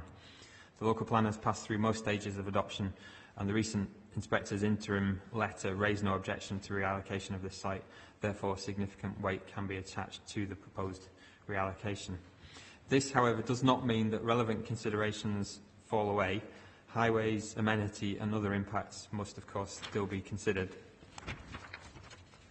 The applicant, Aflex Hose, make hoses lined with polytetrafluoroethylene, that's PTFE, known as Teflon in its most common, well-known format. These are used in the automotive, food and pharmaceutical and other industries. Highly skilled processes are involved in the work of Aflex Hose, and on-site research and development is also carried out by the company. These activities closely accord with the priorities of the Kirklees economic strategy, to which positive weight can be attached. 280 jobs would move from Aflex Hose's 4 sites in Calderdale. There are short-term plans to expand the workforce to 300 and to 500 by 2028. Apprenticeships are already being run by Aflex Hose at their existing 4 sites. In terms of design, the layout has been proposed to keep massing as far away as possible from residential properties, but also to accommodate the needs of the applicant to provide buffer planting and to place the offices on the site's street frontage on Dyson Wood Way. The proposed factory would have a functional appearance. It would be purpose-built, accommodating long 120-metre hose production lines. With the proposed soft landscaping and with design amendments that are currently being negotiated with the applicant, it is considered that the factory is acceptable in design terms. The building would work with the site's topography. As mentioned, the site slopes downhill from north to south. So the maximum height of the building would be approximately 15 metres.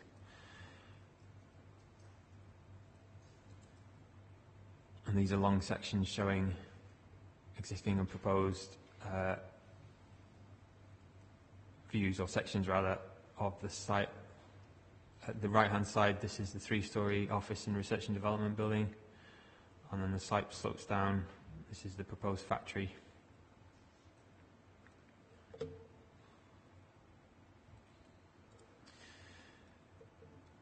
The site is visible from locations, public vantage points further to the south. This is a view from the junction of Wigan Lane and Newhouse Road.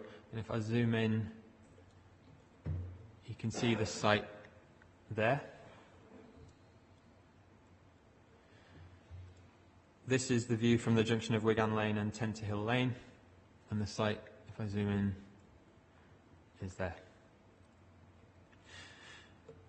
Other buildings, the other building, the proposed offices and research and development building, also require amendment to be considered acceptable. It's considered that the development would not harm heritage assets in the area. In terms of amenity, the buildings will be set well away, 50 metres, from the nearest residential properties to the east on Grantley Place, Miramar and Redwood Drive, with significant intervening tree planting. Privacy, outlook and natural light impacts are therefore considered acceptable. Adverse odour impacts have been predicted in the applicant's own documents, however, and these have been predicted at 4 residential properties, and officers are currently seeking mitigation of this. The factory would operate 24 hours, 7 days a week, but with most and the noisiest activities proposed during normal weekday hours. Further information is required from the applicant regarding noise from the car park. This has just been received yesterday and is being considered. The applicant's analysis predicts no adverse impacts on the Bradley Road, Leeds Road air quality management area and not significant impacts on the wider area.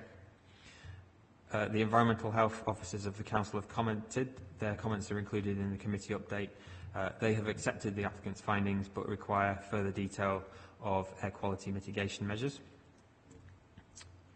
Light pollution is a potential issue. Sorry, I'll just jump to this CGI of the proposed front building, the north of the site, the offices and research and development building.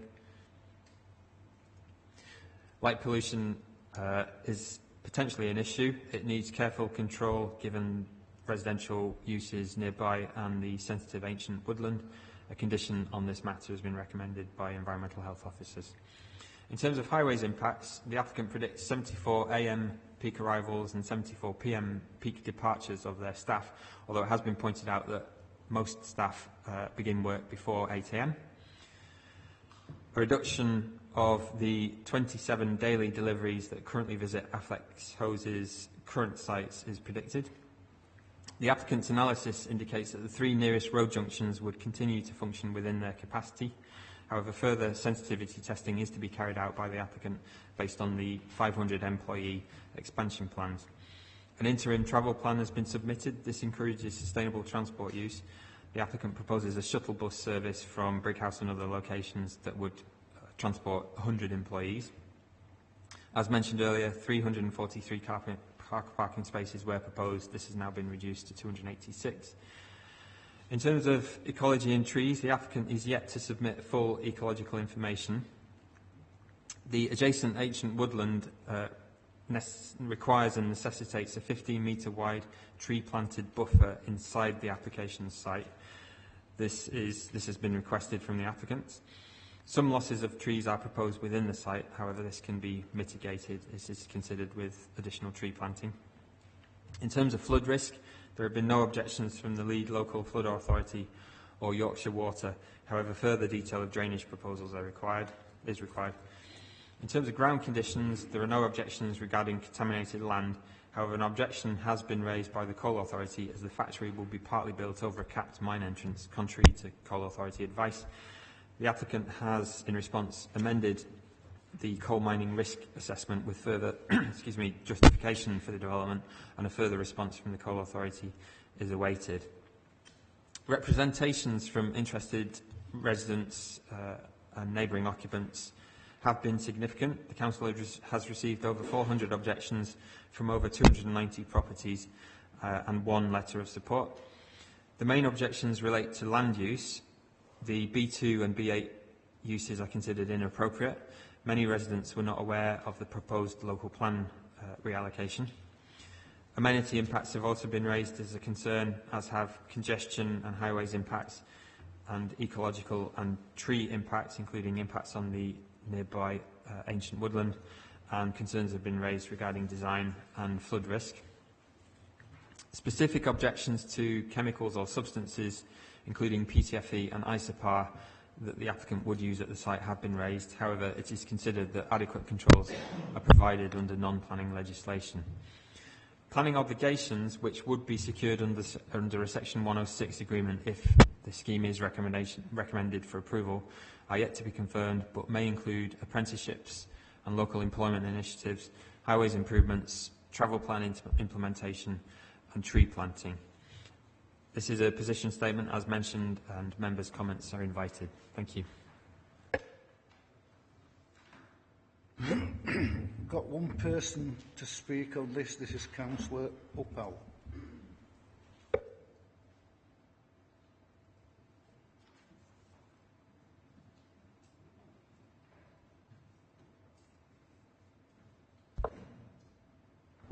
Thank you, Chair.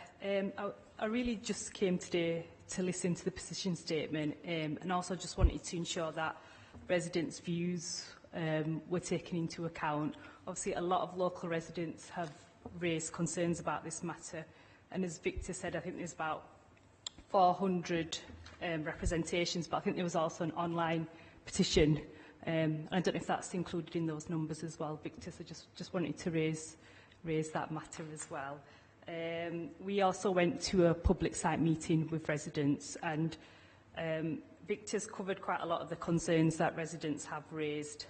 Obviously issues around noise levels, impact around traffic congestion, air quality, the fact that this is going to be in an area where we've got an air quality management order or area. I think that's something that really needs to be considered, particularly with residents close by and a school close by as well.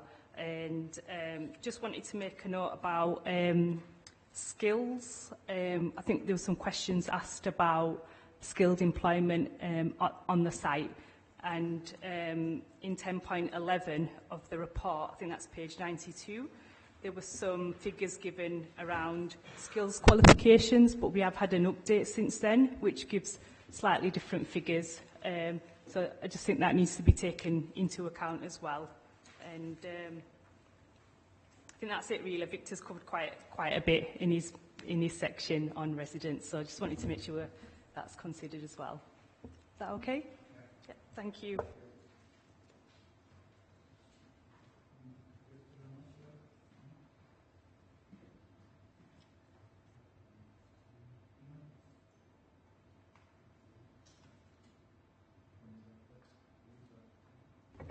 Just on the skills issue, yes, Councillor Uppal is correct. There has been some more information provided since the committee report was written regarding the breakdown of the highly skilled part of Aflex Hoses workforce. Aflex Hose did provide a figure of 70% of their workforce being highly skilled, which they based on my very rough definition of what is highly skilled, which I put as staff requiring higher education qualifications or significant experience learnt on the job. That might not be an official or commonly used definition, but that's what the 70% figure was based on. That said, this is a company that does carry out very advanced high-tech engineering processes that require significant amounts of training. It's not the case that the majority of staff at this site are lever pushers, machine operators, not that there's anything wrong with having those jobs where they're needed. But it does require skills and training to work in the jobs at this applicant's plant. And that does accord, as I said, quite closely with the expectations of the Kirklees economic strategy, which does encourage the development of these kind of industries requiring highly skilled engineering processes in the borough. One last point to mention is that it isn't just the hoses that are manufactured at the site. The applicants actually, because of their specific products, and the requirements of those products. They actually make the machinery that makes the hoses themselves on site and do carry out research and development, as previously mentioned in the presentation, and that would continue in the building proposed at the north of the site.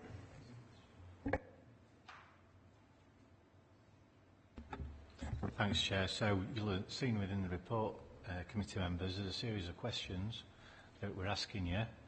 And the first one is obviously about the allocation of land use and the principle of the development. So it's over to you, really. Have you got any points on that one?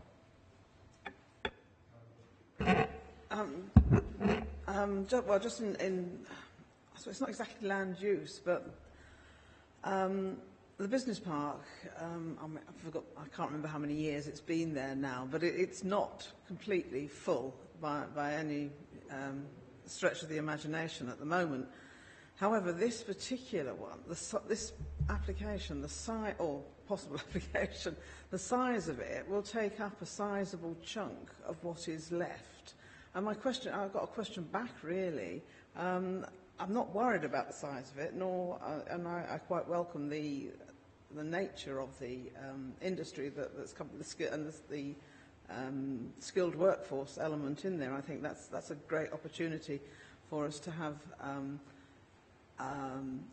that sort of business within Kirklees, but also to attract associated businesses or others to come into Kirklees as well. So I think that's a good thing. But I am worried about taking up space at Bradley Park, which might be wanted elsewhere, or might be wanted for other industries, or businesses. But I suspect the answer is that there haven't been people falling over themselves to fill up Bradley Park as it is. I mean, so it's a question. It's a question I'm posing back, really. We'll take it away and we'll get some history on the amount of activity. But the reality is, it's been there an allocated site since 1999. We've heard it earlier today at other sites. The activity level isn't there, the demand isn't there. The opening up of the use classes, the site allocations to the full employment ranges is about trying to be flexible and open for business and create opportunities. And if you think about the context of the emerging local plan, not just for this site, but about what's happened with the deletion, or the proposed deletion of the Cooper Bridge allocation and Clayton West, you're putting a greater emphasis here on the need to have open use class allocations so that we can attract the right investment. That doesn't mitigate the direct impacts of traffic, noise, air pollution, amenity, but about principle. It's about opening up and having that opportunity on a limited number of sites now in light of the inspector's findings. Can I just come? Yeah, it's just the size. I'm not worried about the size in terms of numbers of jobs. I think that's great if you've got 500 people employed in one site as opposed to 500 people in several different sites. But is the southern edge, I think it's southern edge of the proposed development, is that the edge of the business park as well? There'll be no further development below that? Yeah, that's correct. That the extent of the allocation on the UDP is as was on the map. There, thanks, Victor. You can see that's the extent of the site, that's the extent of the red line, and the emerging local plan does not take it further. Yeah, Chair, following on my colleague, Councillor Carol Pattison. I've been councillor for a long time in Kirklees, yeah. But I'm always in favor to attract some business into Kirklees. If you look into the neighbouring authority, we are far behind to create business in Kirklees. I'm not against business coming into the area, but as I haven't been on the site visit this morning because I wasn't given much notice by the Councillor Paul Kane to come there, so I missed the way, but I can't say much. But reading through this report, we have a quite large number of objectors, yeah, we can't ignore to them. I think when officers go back, we need to listen to them. We need to have some dialogue with the local ward councillor as well. Yeah. So that's my comments. Thank you. Can I just deal with the question that's on page 93? No problems with the site allocation. It's allocated for business and industry. And I know it says B1. And if we had an application that was B1 use, then we wouldn't be having this meeting, probably. But I think, as a principle, if the correct mitigation measures can be put in place, in other words, if there is held to be excess noise, that something is done about that, either by hours of work or by extra insulation. And bear in mind there is a fairly substantial buffer zone between the business site and the housing site, then I've no problem with it. One always gets issues like this when you have a business site and a housing site next to each other.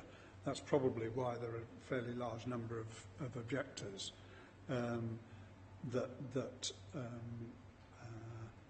have something to say about this. But the only other comment I would make would be, is there a comparable part of the rest of the business park that is undeveloped? And it doesn't look to me as though you could fit a facility of this size anywhere else into the existing business park. I noticed when we turned round the bus that there was a site, an unused site at the end of that road. But I guess that wasn't of the same size. So in answer to that specific question, I don't have a problem with this.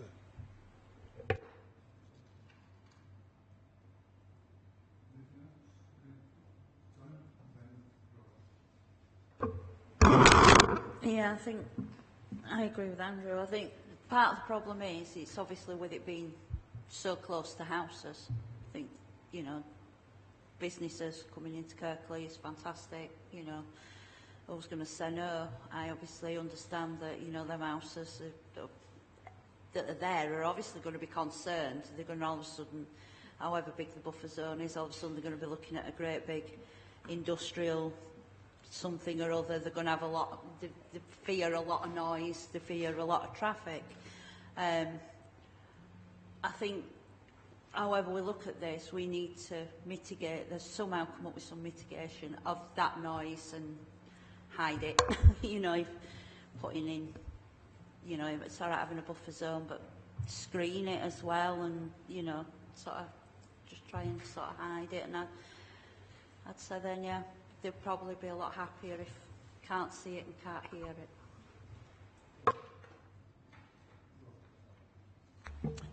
Thank you, Chair. In the report, from point 10.17 onwards, there's quite a lot of comment about the appearance of the building, the fact that it's going to be extremely utilitarian, and not a lot of thought given to the materials that are used in terms of being sympathetic, really, with the landscape. It does note in the report that planners are waiting for the applicant's team's response to this, and I think this is important. I think when we're creating new buildings like this, and this is going to be a very significant new building, we have got to think about the materials that are used and what it looks like. You've got the obvious practical things like noise, fear about the use of plastics, fear of flammable materials and things like that in terms of these chemicals stored in tanks. And I think those are really important, but also I think how the building actually looks is something that is a concern to residents and should be a concern to us really as councillors and planners.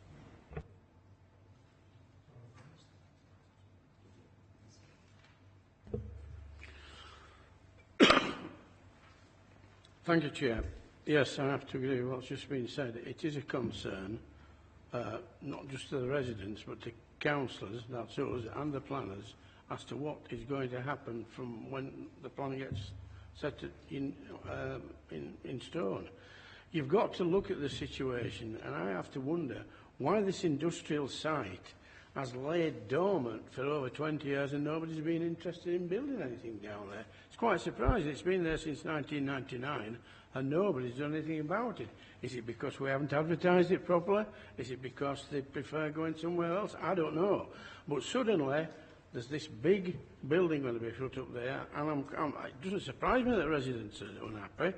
I'd be unhappy, unless I knew that what they were going to be put there was going to be okay from my point of view, i.e. the noise situation, the looks of the building is one of the main things. I know they've been looking out onto a lot of free-growing trees and weeds and one thing and another, but at least where's they were green, you know what I mean? So at the end of the day, we have to take into consideration the people who live round about the residents. And I think it's down to our planners to put in lots of things to say what you can do and what you can't do. Because at the end of the day, if you're just allowed to do what you want, then we're going to get something that we don't want and the residents don't want. So it's a bit of a touchy subject, so we've got to do it properly. Thank you.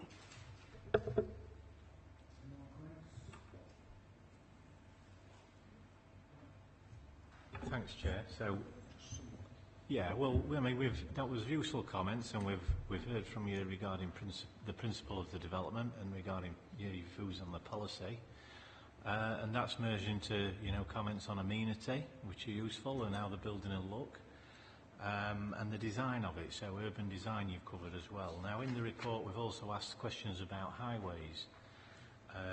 We've also asked a few questions about ecology and trees on the site. So it's really asking you members, do you want to give us a steer, or the applicants a steer on any of these issues?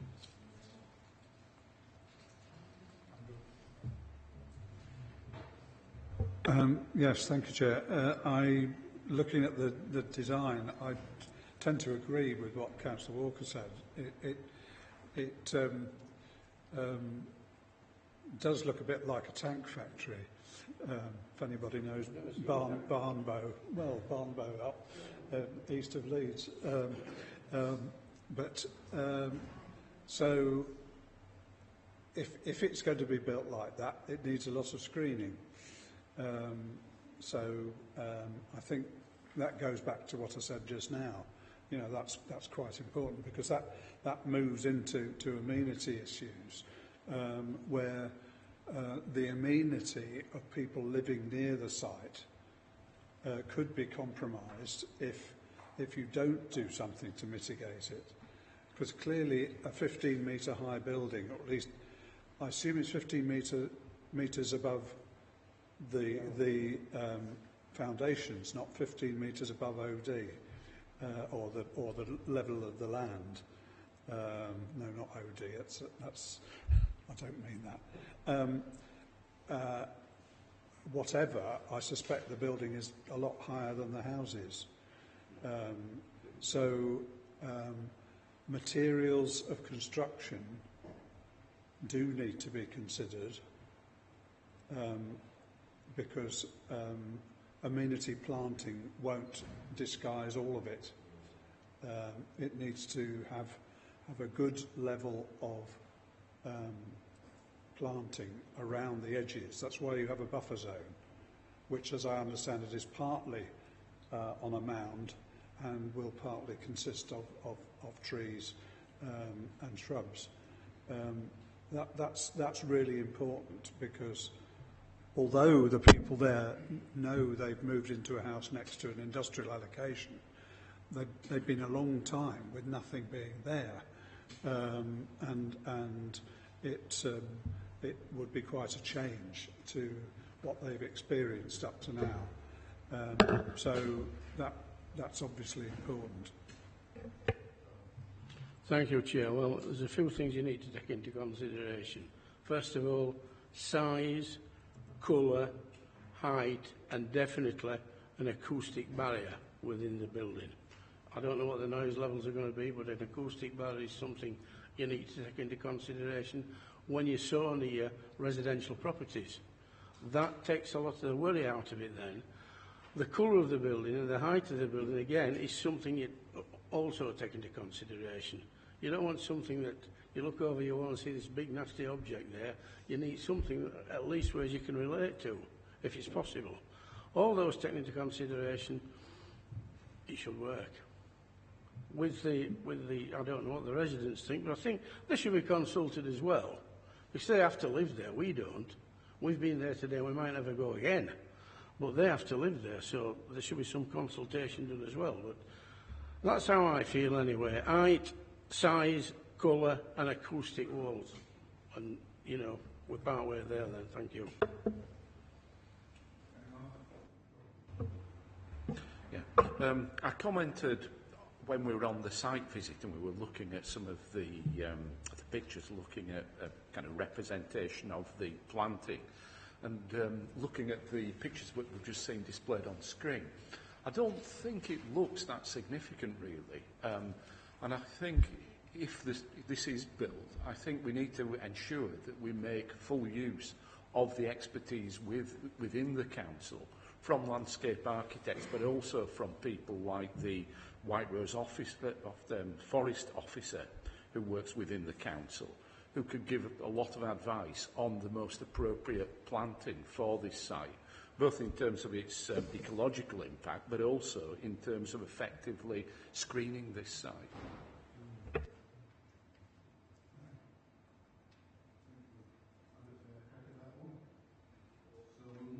This next item, which is item 17, page 111, and this is Queensgate, and it's built up in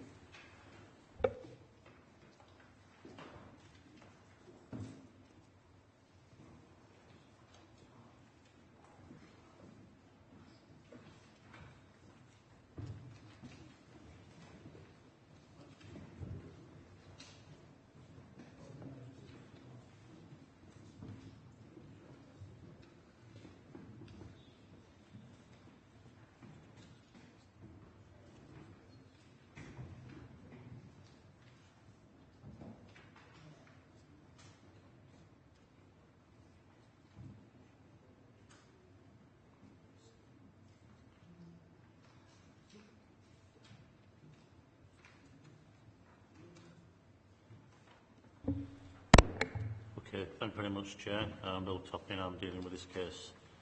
This is a position statement, same as last time, and I think you drove past this morning with some visuals, but I'll go through it with you now.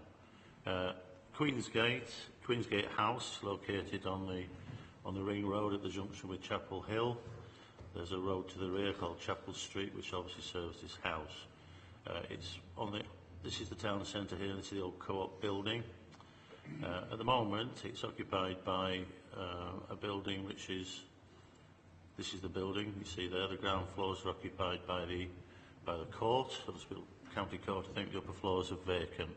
So you can see it's 3 and 4 storey proposed there. The site is within the town centre on the unitary development plan, and within the emerging local plan, it's part of an area which is indicated as an employment priority zone. Yeah, so what's happened since the application first came in, an amended scheme has come in terms of the design and the scale of the building from what was before. So that is what we'll be presenting to you today. We've had negotiations with the applicant and with our conservation design, so that's what we'll be considering today. What's proposed is a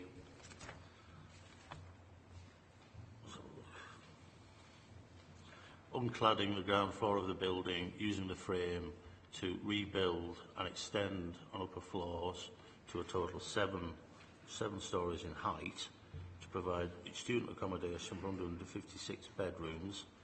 On the ground floor, basement ground floor, would be communal facilities such as gym, cycle storage, waste storage area and so on.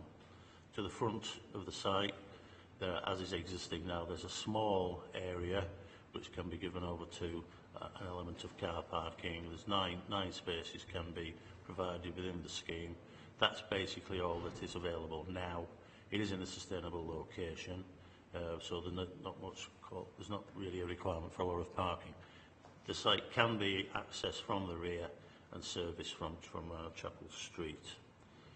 I'll try to show you some elevations, enlarge them. We've got a number of visuals through the site which I'll take you through. As I say, this is the amended design for the property.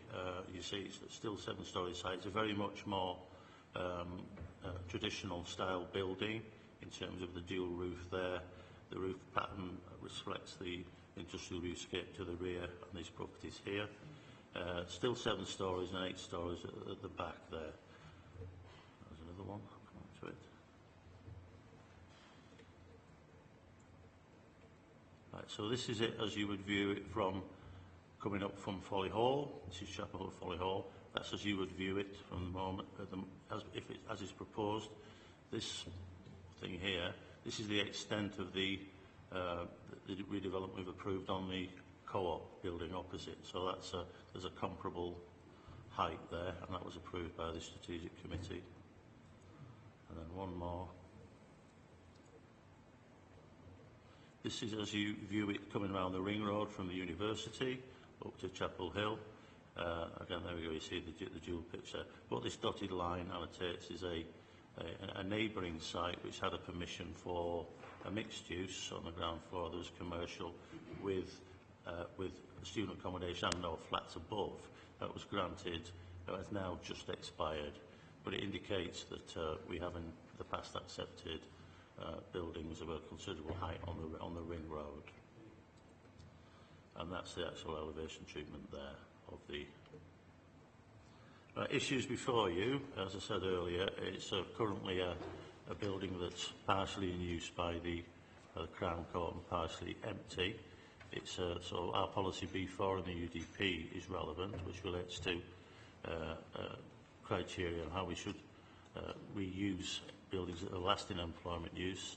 Likewise, in the Emerging Local Plan PLP8, it's a very similar policy, it has the same criteria. This isn't allocated for employment in the UDP, it's within an area of employment priority protection. Those policies allow for an alternative use, subject to criteria being met, and those criteria are that the site is no longer viable for industry or likely to be coming to use for industry. An alternative use would not prejudice the continued use of neighbouring industry, and all other factors such as air quality and so on are considered as well. You see in your report there's been an objection received, and I heard in the declaration at the beginning some of you received something from the Ministry of Justice. They've objected to the principle of the development on the grounds, and I think they produced the report in full, their letter in full in the report. It's after 10.9, it's the second letter there. They're arguing, obviously, that the scheme is, that they are still wanting to occupy the ground floor, and as such the development is still capable of being used for employment. The applicants have obviously put their own view, which is also listed in your report there. Obviously, part of the building is in occupation, and a large part of the building on the upper floors is vacant and has been for some time. And as such, it's fair to look at the building in its entirety. As a office-type building, there are other buildings around the town centre that have stayed empty for a very long time prior to other uses being considered. For example, Crown House, down near the spot, that's been empty for a long time. And prior to that, Oldgate House on the other side of the road, that was office buildings that were empty, and that's now been converted into student accommodation. Obviously, we need to set against the conflicts in that policy, or the potential different interpretations of that policy, the benefits of the scheme, which I think on balance, your officers believe on balance the employment protection policy, an alternative use to that can be justified given that the large areas of the site have been vacant for a long period of time, and that it's fair to look at a site in its entirety. In terms of urban design issues, as I said, we've negotiated some considerable amendments to the original scheme, which we think are very positive now. So if I draw your attention to, I think this one shows it best.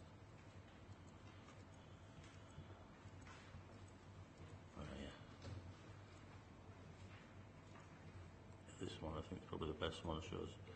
So we're content now that that is a scheme that, in terms of its appearance, in terms of the how it reflects the neighbouring topography, the neighbouring buildings, is a satisfactory building. Also, in terms of scale, given what we've allowed on the co-op, what has been allowed previously next door on this site here, and going round the ring road, there are a series of very tall buildings, culminating at the Ulster House at the bottom there. So we are comfortable with this design and with this scale now. Other highways issues, as I said, it's a very sustainable site, so it's not going to be able to provide masses of parking, and it doesn't do that now. The functional elements of it in the ground floor, the waste disposal, the storage and so on, can be served off this area here of Chapel Street, so that's fine. There will be a modicum of parking at the front there. That's just to optimise what is available there, but there's not much more that can be provided or is now. The only thing that we would ask for, and we asked for it on the neighbouring site. On the neighbouring site, we asked for, and we secured through a 106, a potential area of land adjacent to the ring road to be safeguarded for potential junction improvement. So that was secured on the neighbouring site, and we would ask for that to be secured along this point here as well. That was secured in a 106 before, and that would be the case again. In terms of technical issues, the site, this wouldn't prejudice the continued use of the neighbouring industry, which the back here tends to be broadbents. There have been noise reports carried out. We could condition noise attenuation. Student accommodation, residential accommodation has been allowed in similar proximity to broadbents already.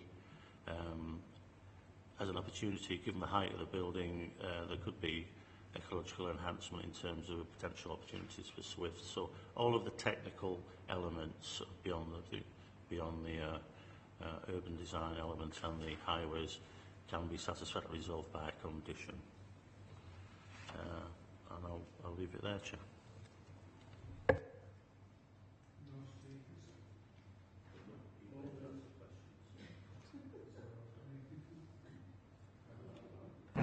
Well, I'm sorry, I just totally object to both the size and the change of use. We did agree to the old co-op building becoming student accommodation, and we did agree to the additional floors on the top of that. I mean, reluctantly in some ways, but it was about being able to secure that lovely building. I mean, the co-op. But I would have rather it could have been done without the two extra floors, and also I would like to have retained some retail at the bottom of that. But we did give permission in the end for the student accommodation. I've always objected. I wasn't on planning at the time, so it was nothing to do with me. But the 3 student blocks down St Thomas's Road, because of the size of them, again, I think they're totally out of keeping. Albeit that Kirklees College is so. Well, I mean, perhaps that's too large. I mean, people often comment that that's too large anyway in terms of its height. But I certainly wouldn't like to see this building. I mean, it's not the most beautiful. Well, it's not a bad building. Design-wise, as it is, it provides small-scale office accommodation, or can provide small-scale office accommodation, which I have. I mean, in taking evidence from people working within the town centre, they do want to see some small-scale office accommodation. So I'm not sure that I actually concur with what's been written in the report. But we're told that people are going to Leeds and elsewhere because they can, albeit that it's more expensive, because they can't find the office accommodation they want here. I mean, if people are trying to sell massive, great big or let massive, great big units, then perhaps so. But smaller firms, businesses, want to be. They start up here and they want to stay here, and they're not massive firms, but they're driven out because they can't find suitable accommodation within the town centre, basically, and this is just technically within the town centre. I do think we've probably reached our limit in terms of student accommodation, and I certainly don't like the design of this particular building either. So that's my comment. Yeah, I agree with much of what Councillor Pattison has just said. The scale, the height of the building, I think, is a concern. And I take the point that there's a building, the Co-op building across the road, the one's further down Queensgate. But I think this is a very high building, and I think it's going to affect views looking out from the centre of Huddersfield towards Castle Hill and beyond. And I think that will have a detrimental effect, really, on the visual amenity of the town centre. And I also feel very strongly about the loss of office accommodation, potential office accommodation in the town centre. It is one of my big issues, that I think it's good to have people living in the town centre, but we also need to create jobs there as well, because the people coming in to work in the town centre also spend money in the town centre, and that is very important for the vibrancy of the whole community, really. Okay, thank you.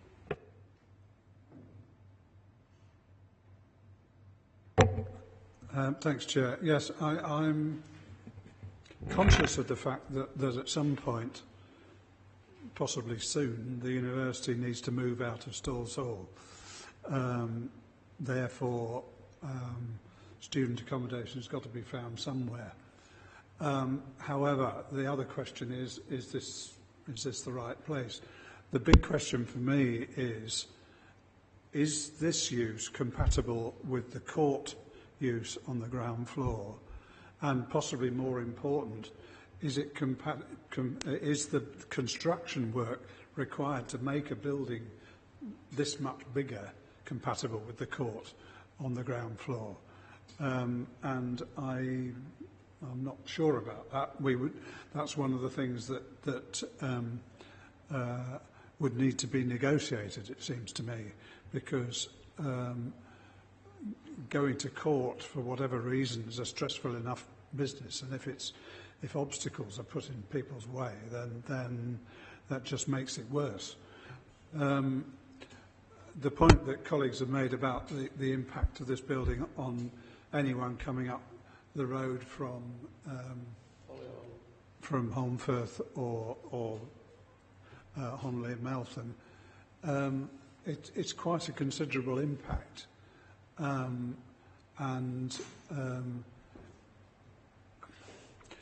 Has it got any redeeming features? Well, on the reproductions that we've seen, I don't think it has got any redeeming features, unfortunately.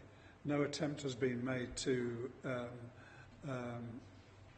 put things on it to lighten the rather massive impact. I hear what is said about the non-use of the upper floors of the current building. That is clearly an issue, and if they've been empty for as long as is implied, then one needs to ask, well, has it been marketed properly, and B, is the accommodation that they're offering within the building sort of accommodation that people want? I take the point about office requirements in Huddersfield, but you've got to have offices that people actually want to move into. But there are a lot of questions in what I've just said. all these need to be taken into consideration before anybody considers putting in an application.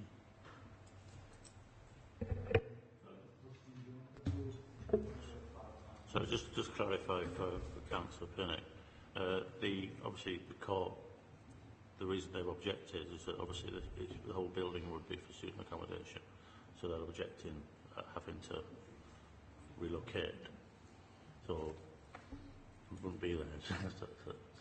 So obviously you have any questions you'd like to ask us, because the developers are here, if you want to ask them that question. It's not only the end use of the building, it's is it compatible with the construction work that will be required to make the building a lot bigger than which you know, at the extreme might mean before having to move out. Why? How are you going to Oh, you're not going to move out. No. Something that affects the existing occupants. Okay, Councillor. Yeah, I mean, as Bill just said, the court would have to go. That is what is proposed by, you know, the student accommodation. The court would relocate. It's to do with. In that case, I follow my two colleagues here. I'm not thinking it's a good idea. Okay, so we've got some useful comments there. You haven't had my comment yet, and it might be useful. No. I'm sure you will, Councillor Firth. I know you'll come back to us. My comment is, first of all, the arrow that is pointed down on top of the cop, is that the height the cop's going to be? No, that is shown higher than the actual building that we're looking at. The co-op extensions, is it going to come up to that arrow when it gets done? The co-op, I'm talking about the co-op now. Yes. Right? Well, we've just heard from one or two of our councillors that will look a mess, the old court building, well, the new court building, if it gets built up to that height. What do you think you're going to do to co-op? You're going to ruin that co-op by putting another 2 stories on it. It's going to absolutely ruin a perfectly good building. Worse than the ruination of that new building across the road. It's as simple as that. And somebody said, Councillor Pinnock said, when you're driving up Castle Hill, look what you're going to be looking at. Listen, if you're looking at that building when you're driving up Castle Hill, you're going to run into somebody, first of all, because you've got to be looking at what you're doing. I never look at buildings when I'm going up Chapel Hill. I follow the guy up in front. If you're going to talk about ruination of a building, the co-op's going to be ruined if you put another 2 stories on there, worse than the court building. Simple as that. Sorry. Thanks for those comments, Councillor Firth. Yes, I did. But obviously, the co-op building has already been determined, and we've considered those images and the plans with that. This is a simple representation in terms of height from the applicants. So, I mean, we have other questions for you. It's made me look at that picture a bit more. Can I just ask, the arrow on the right-hand side, what's that pointing at?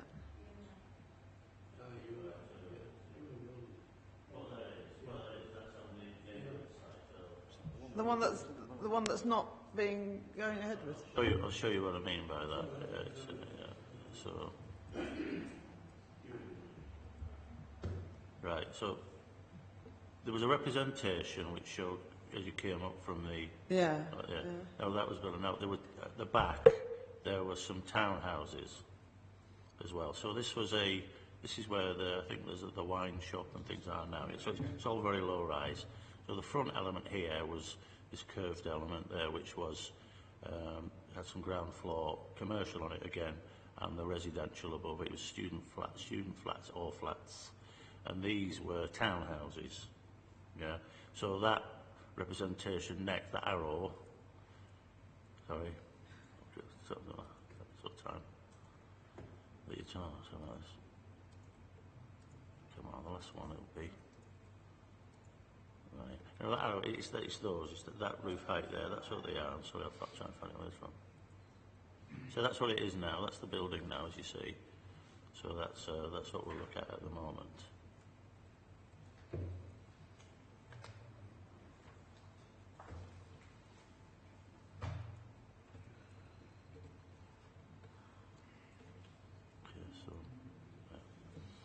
So that's another view of the court building and the one proposed from going down from the sports centre.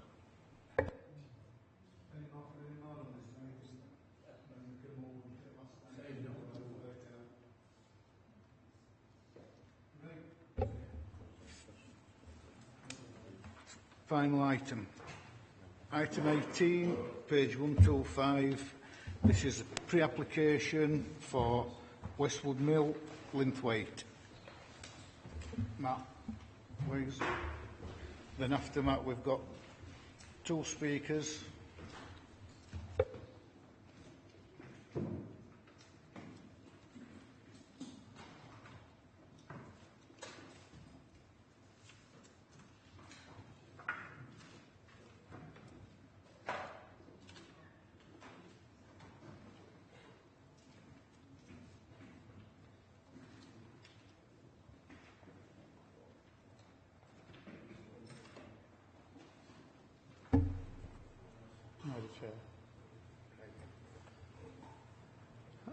Afternoon, members.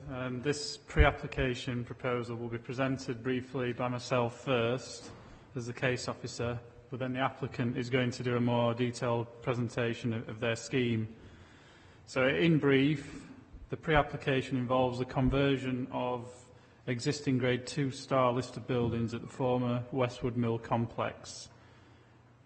The proposal comprises approximately 64 apartments relating to the conversion and extension of the former mill building, the erection of approximately 47 terraced units proposed on the eastern side of the site between Low Westwood Lane and the existing mill, and the erection of approximately 16 dwellings to the west of the building on land on the western side of the former mill. And the proposal also shows 3 detached units at the very end of the site on the western extent. In total, approximately 130 dwellings are proposed. Now, as I've said, the buildings are Grade 2 star listed. According to English Heritage, these buildings are of more than special interest. Grade 2 star buildings comprise just 5.8% of listed buildings nationally, so in Kirklees they are quite important buildings in context. In 2005, there was planning consent to convert the existing or the former mill building, Westwood Mill, along with relatively small scale extensions and new build. The new build was on the eastern side of the building as depicted by the plan on the slide above. And this was for a total of 108 apartments. It was approved and it was partially implemented.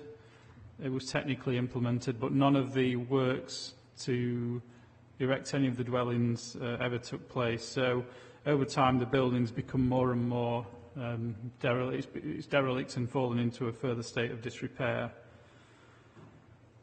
So the main difference between the two schemes, between the consented scheme and the pre-app, is that, as you'll see from the first plan, there is more housing proposed in the greenbelt to the west of the mill, and there are alterations to the approved layout to the east.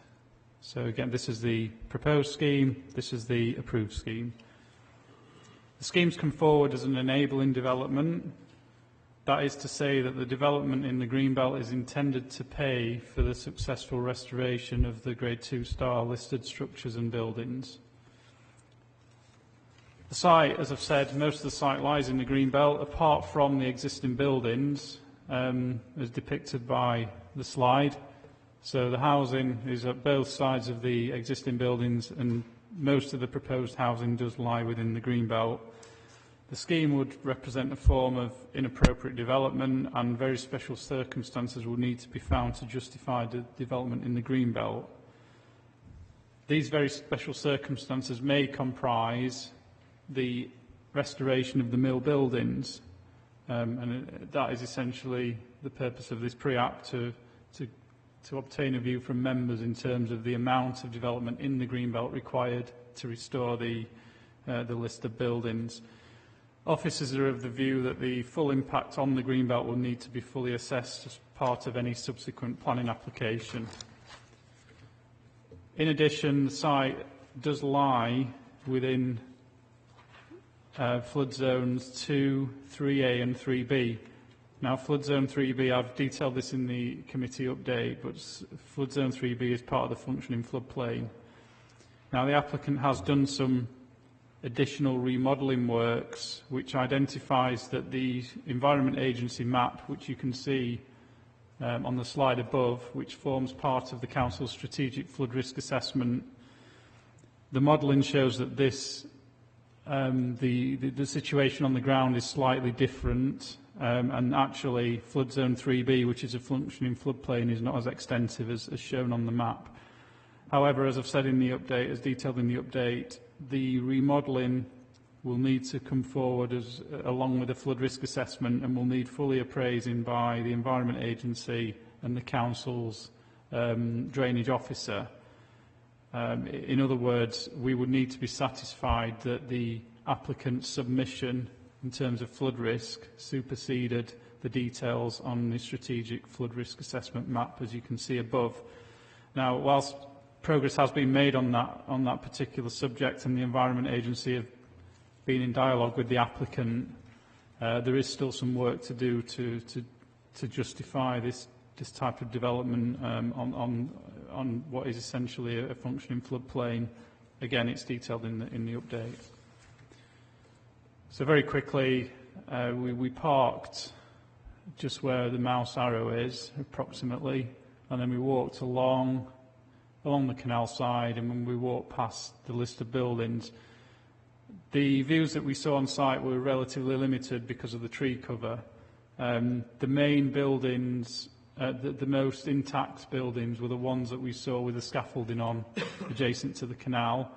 As you come further into the site, it's fair to say that some of the existing buildings are in a real sorry state of disrepair. There are 5 Grade 2 star listed buildings and structures. I won't go into detail. The buildings are marked on this plan, and you can see the dam wall as well depicted on the slide. That's also Grade 2 star listed. The proposal would be to reinstate the buildings, the dam wall, and reinstate the dam as well, so that would become a water feature. This is just some photographs very quickly of the site, just identifying the fact that it is largely vegetated, trees and vegetation. This is a view from within the site as you come off Low Westwood Lane. Again, you can just make out the existing building. This is where we walked earlier. It's just to point out that the housing site, let me just go back, the proposed housing to the west of the mill is proposed on land which more or less looks like as shown on this photograph. So it's fairly green, but it's partially open. There are trees either side. The trees, as you can see on this plan, photograph, the trees there are actually the trees which would be felled to make way for the dam, but the dam was always part of the existing mill building, so the idea is to bring the dam back into use. Quickly drawing on in terms of planning policy, sites in the Greenbelt, as I've said, it's inappropriate development, so the applicant would have to demonstrate that the very special circumstances comprising the restoration of the mill were sufficient to outweigh the harm to the Greenbelt. It is an enabling development. It would be subject to viability, so the application, any subsequent application, would need to include viability information on the premise that officers would only potentially support a scheme that showed the bare minimum development required in the Greenbelt in order to pay for the restoration of the buildings, because clearly any development in the Greenbelt is inappropriate, and the more development in the Greenbelt proposed, the more harm there is. So it is a complex planning balance in that sense, in identifying whether this is a sustainable development. The final point is that, again, in the report, because it's an enabling development, contributions towards infrastructure such as education, affordable housing, public open space, they wouldn't ordinarily be coming forward as part of the scheme, because in order to pay for those additional infrastructure requirements would effectively require additional development in the Greenbelt. Again, that's a matter that members might wish to comment on. So I am going to hand over to the applicant, who's just going to summarise and present in a bit more detail what the scheme's about. Thank you, Chair, and thank you, Mr Woodward, for the introduction. My name is Guy Boyer. I am the Project Director and Project Manager for the applicant and the development company, and I'm here on behalf of Michael Wilson, the owner of that development company, who is an architect of considerable experience in the restoration and development through conversion of historic listed buildings. A local example of his work is at Barkensland Mill in Calderdale. Regarding the proposal in front of you, the site, as Matthew has explained, is a group of derelict mill buildings, a drained mill pond, and the surrounding land which forms part of the curtilage. The photographs that are in front of you have been supplied to us by Heritage England. That one is unknown of date, but is certainly over 30 years old of the property. And the next two photographs have been taken within the last month or so and further show the sad state that the buildings are in certain parts of it. It is important, I think, to give you a brief history of the site that is controlled by the applicant in recent years to put into context how the now proposed scheme has come about. As you've heard, in 2005, a planning permission and listed building consent was granted for the part demolition, but principally for the conversion and new build to form 108 apartments. The next plan, if you would, that shows the listed mill building sitting within the curtilage of the site. And it was upon that the planning permission was then granted for the next site, which, as you see there, is the extent of it, which, as Matthew has explained, largely sits to the east of the mill building, with the reinstatement of the mill pond itself. That 2005 permission was considered in 2010 to have been implemented, has been explained. Regrettably, the 2008 financial crisis and adjustment that it made to the housing development market meant that the scheme that had been prepared, as shown here, proved to no longer be viable. Efforts have been made ever since to design an appropriate scheme capable of being viable, and this has been as a result of ongoing discussions with both council officers, Historic England and other stakeholders. We believe, once again, due to improved market conditions in recent times, there is now an opportunity to deliver a workable scheme on the site. So we're now proposing to undertake a revised development after all of this recent consultation, and more specifically very recent consultation with Historic England, and that has really informed the scheme as presented to you here today. The fact is, the cost of reinstating and converting the listed mill buildings exceeds the likely sales value and revenue. The new apartment build cost is virtually identical to its likely return in terms of sales revenue, and the new build houses are the only development that would produce a positive return on cost. It's important to say throughout we are proposing to use high quality materials to reflect the historic and heritage setting that we're working with. If we could go to the next slides now. This first one provides you a long view from the east, so with Titanic Mill behind you, where I think your minibus would appear to have stopped today, and looking through, we've taken on board Historic England comments of trying to open up and keep us uncluttered as much as the forecourt approach area to the mill buildings as we can. And that has been largely achieved by now designing houses where an element of the required and necessary Parking is within the curtilage at ground floor level of those houses.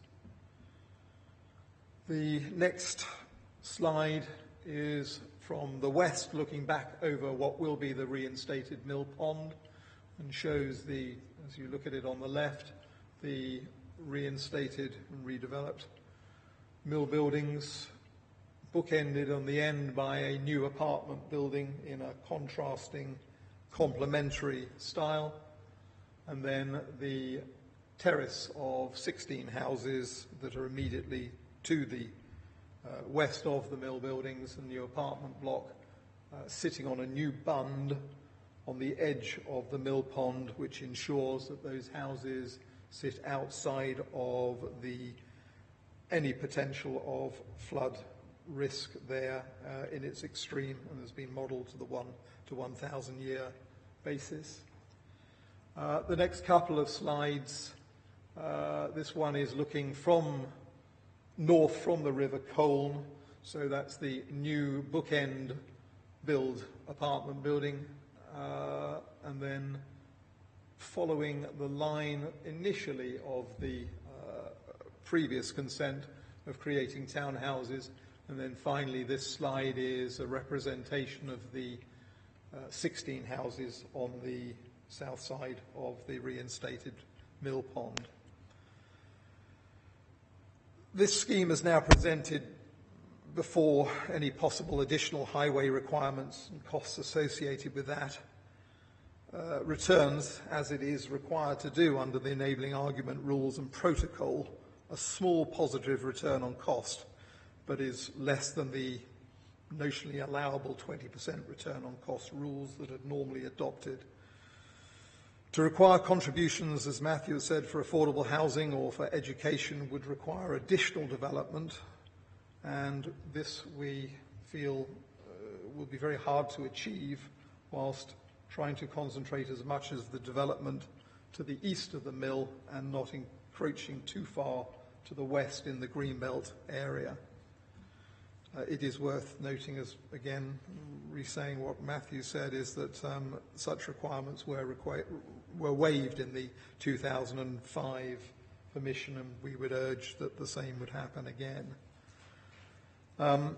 Finally, we acknowledge the designation of the site in its flood risk zones as shown.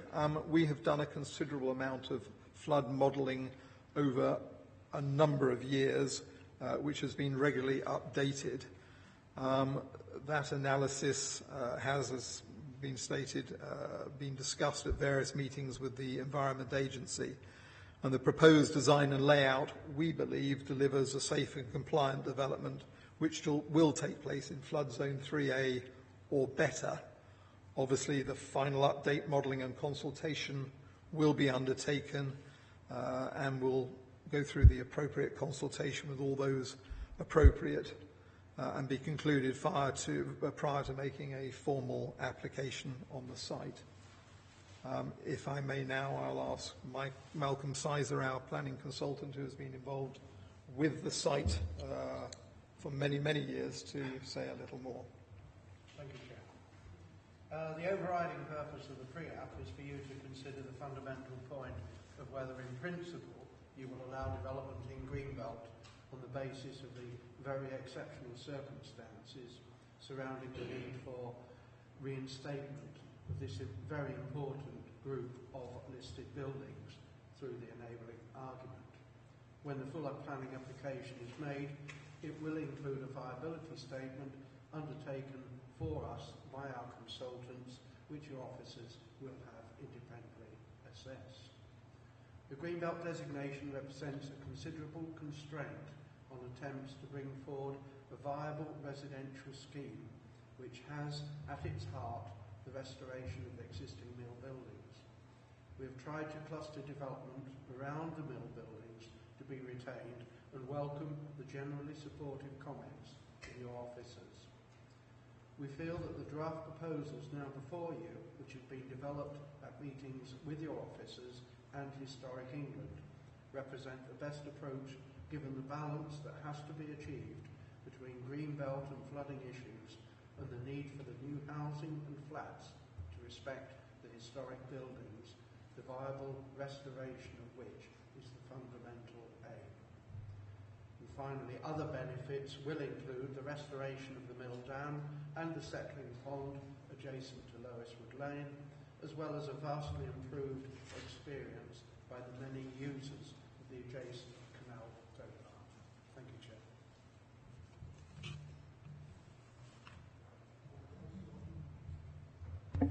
No, Chair, that's it from me. I think over to members, really.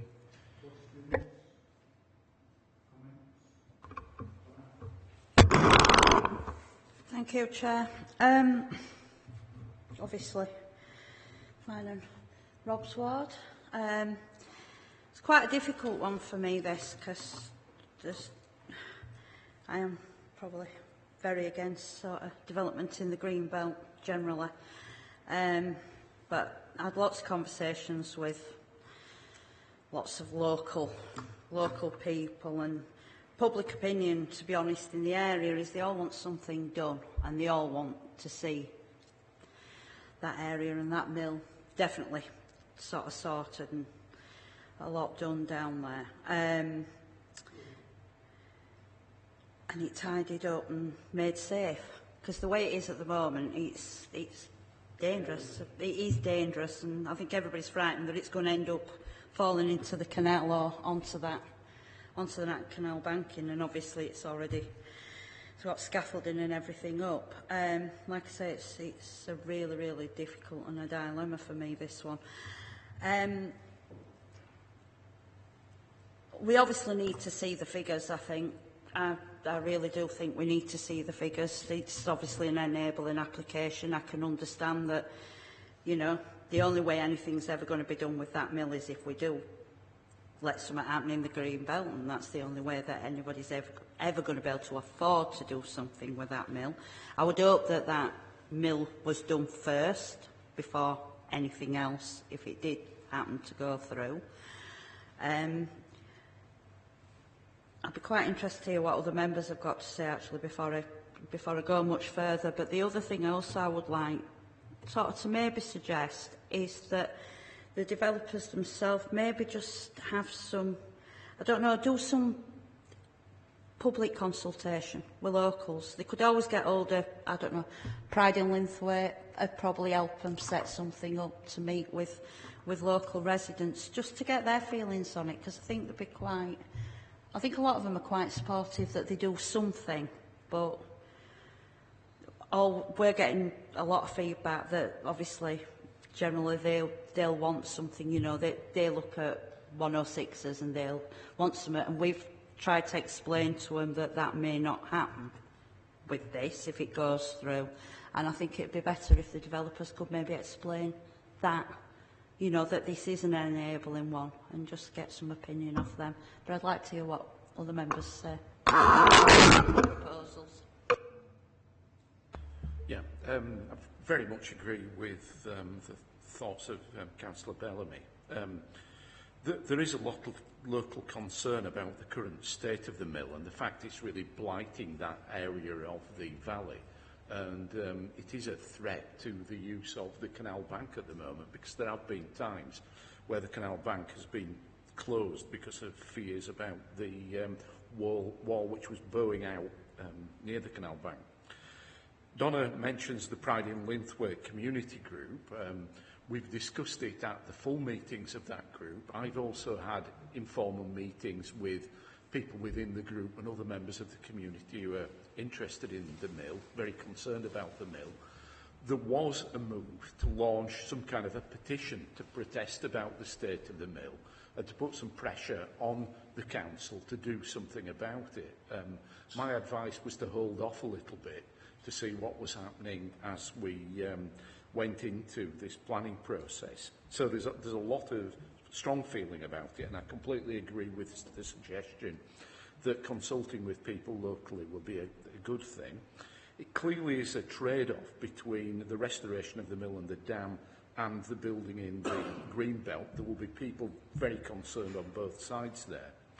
I think the current plans which have been put forward are definitely an improvement on those which were put forward in 2005. I think they're much more sympathetic to the site. I think the opening out of the site from the eastern end to produce this kind of courtyard effect is a good thing. I think it's realistic that the southernmost, more modern parts of the mill building, which are of less architectural and heritage importance, the fact that those probably do need to be completely demolished and rebuilt, I think that's a positive thing. I think the sketches of the proposed buildings are probably more attractive than the existing buildings, which were not particularly nice. They were much more modern shed-type buildings with very little architectural merit, so I think that's good. I'm very pleased that this plan includes restoration of the dam to the west of the mill, but also some proposals about the dam at the eastern side, which is right next to the road, which is a site of scientific interest because of some of the insect life and things like that around the pond, but frankly is a mess at the moment. It's used as a dumping site for rubbish and things, and it's very unattractive. So I think we need a detailed analysis of the viability of the site financially. I think we will need further information on flood risk, and I hope we can move forward with these developments so that we can save the mill before it completely disappears. Thank you, Mr. Chairman. Well, I went on that visit this morning with the rest of my colleagues, and I have got to say that place is well past its sell-by date. It's falling down, it's dangerous. And I beg the question we've just heard from over there, that it's a very important building to save. If it's so important, why has it been left for nearly 40 years and nobody's done anything with it? It's certainly been left over 30 years. There was supposed to be a mill dam there. Well, that's just a woodland now, and that doesn't grow up overnight. That's a full woodland. And suddenly it's all become very important. We heard this morning that the roof was lifted off about 30-odd years ago and taken to Barkey's land. That's how important it was. And now, suddenly, it's very important. And it is literally falling down, and it is in a dangerous condition. That's how important it is. I tell you, Fountains Abbey's a better nick than what that is, and that's been up for, 500 years? So come on, let's get some sense. By all means, discuss it and all the rest of it, but don't come and tell me it's all that important that it's taken 40 years to come and sort something out, because it can't be all that important, or somebody would have done something a long time ago. Thank you. Thank you, Chair. I have had for a number of years quite a lot of involvement with historic buildings, and I know, well, I say I know, or I suspect that in a lot of cases things don't happen on these sites because people haven't got enough money to deal with the issue that they're faced with, and then when they have got some money, it turns out it's going to cost more than they expected. And I can say from my experience with the Historic Buildings Trust that we have tried to deal with a building in Murfield where the costs kept going up, and the enabling development didn't work. It wasn't enabling development, it was disabling development. So my point from that is that whatever the figures say, this is going to affect how much development is required to enable the restoration of the mill. And contrary to what Councillor Firth was implying, this building has been known about for, well, a long time. It's been on the at-risk list both for English Heritage and the Council for the last 30 or so years. But as I say, there are always ownership issues, viability issues relating to the restoration of such buildings, which mean that things don't happen, and don't happen when you want want them to, or just like that. Well, they're not going to happen just like that. My worry, I suppose, is that it will require so much enabling development that you will end up with using all the greenbelt land around the building. And I suppose at that point one has to say, is this justified given the I was going to say the original quality of the building, and the fact that some of it will have to be rebuilt, not just restored, but rebuilt, and it's you know, you then might get people asking questions like, well, why have you taken so much greenbelt land to do this? Personally, as somebody who is quite passionate about historic buildings, I think it's important as far as possible that we restore this building.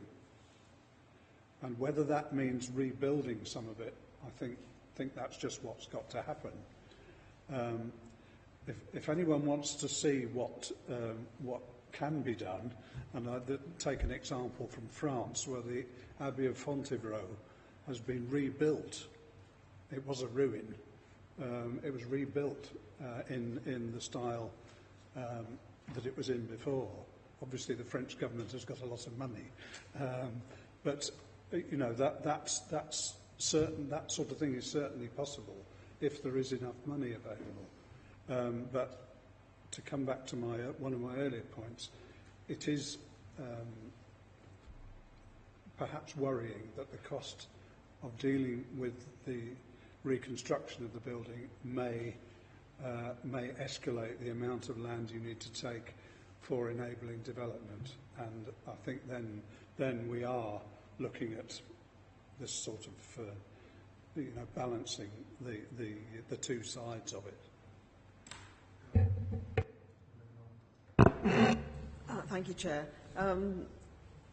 I mean, I suppose my passion is for old buildings as opposed to the green belt, and so I too would love to see this building restored, rebuilt or restored, or whichever. But and especially the mill dam as well. I mean, and I think it's a lovely setting, and I think the whole setting actually deserves to be somehow regenerated. And I'm looking at Titanic Mills as well. I mean, I feel so sorry for the Titanic Mills because it sits there like a sore thumb. It's not really, I don't think, done what it could do. But I think possibly the two developments together, there could be some synergy there which brings more people and more custom or whatever. But my main concern about the whole of this is actually the design of the new build. I hadn't seen, but the front of the east of the mill building is. This is the one. Yes, and Matthew knows because I've already spoken to him. This is the one in particular that I don't like. It looks too bog standard to me. And I told Matthew off, I'm afraid, because he said he called it innovative. And well, he might have been referring to other bits, but that doesn't look very innovative.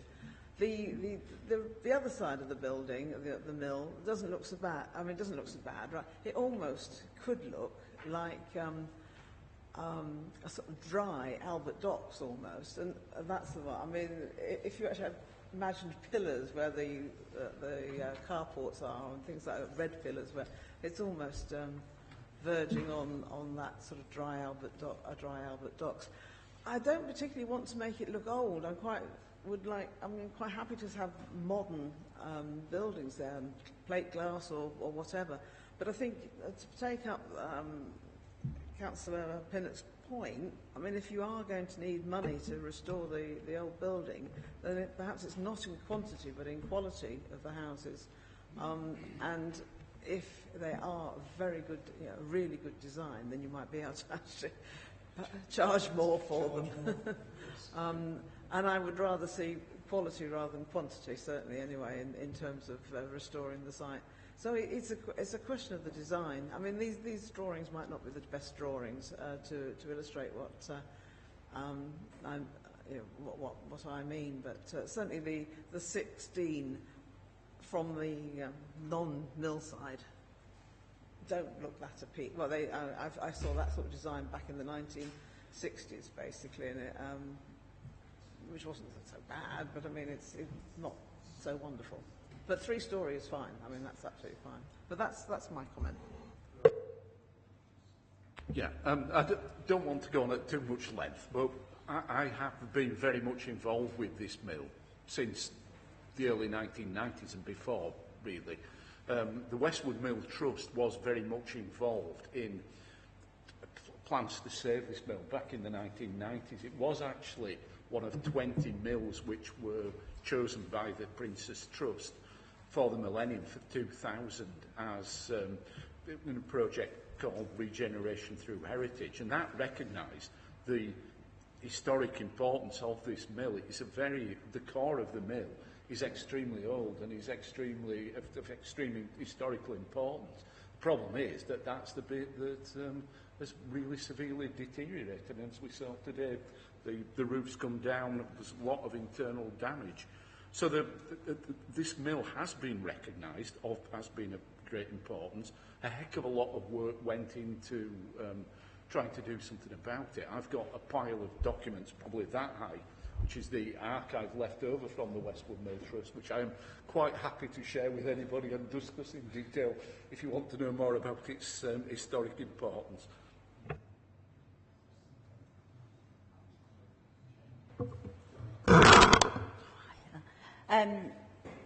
Yeah, I mean, like I said, I would love to see something be done with mill. But just regarding all this lovely modern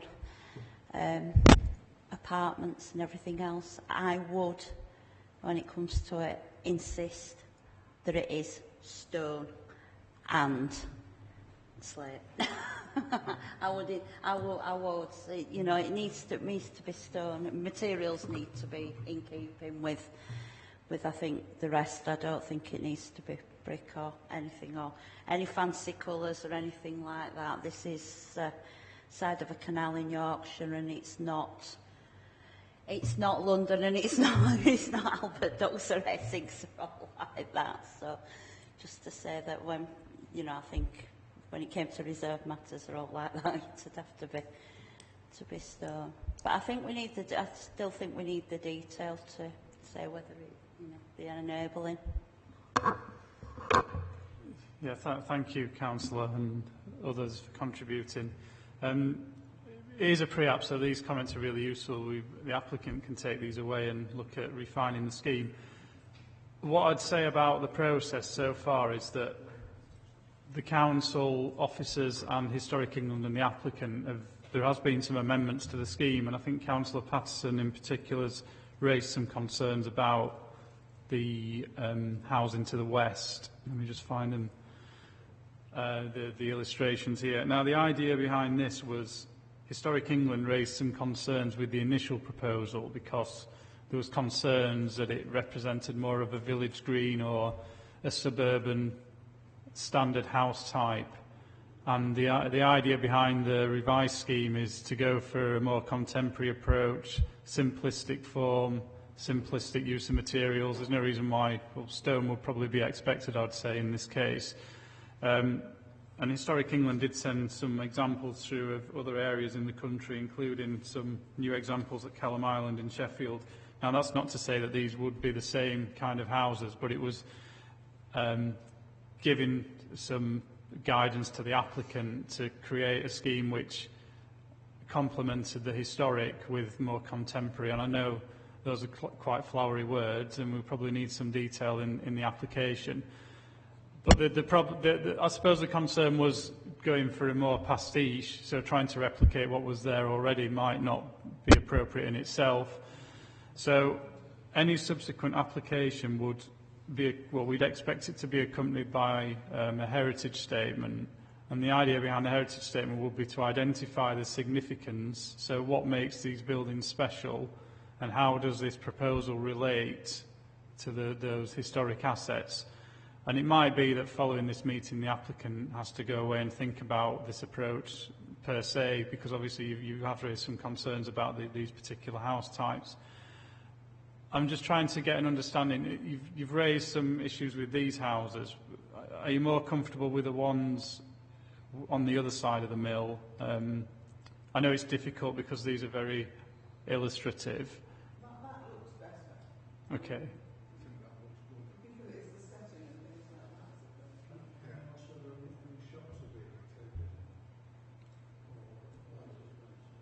Not at this stage. It is all residential. I will just come. I know Councillor Walker, and through you, Chair, Councillor Walker, I think wants to speak in a second. But if I just come back to Councillor Pinnock's concerns about viability, this is going to be quite important in terms of the delivery of the building. And the applicant is, from my understanding of meetings with the applicant, they're going to front load. They're going to deliver the vast majority of the restoration before any of the housing. Now, the applicant might correct me if I'm wrong, and it might be worth them coming in just to explain this, but the last thing we would want as officers to recommend is something where we have half a development completed and a bit of the building.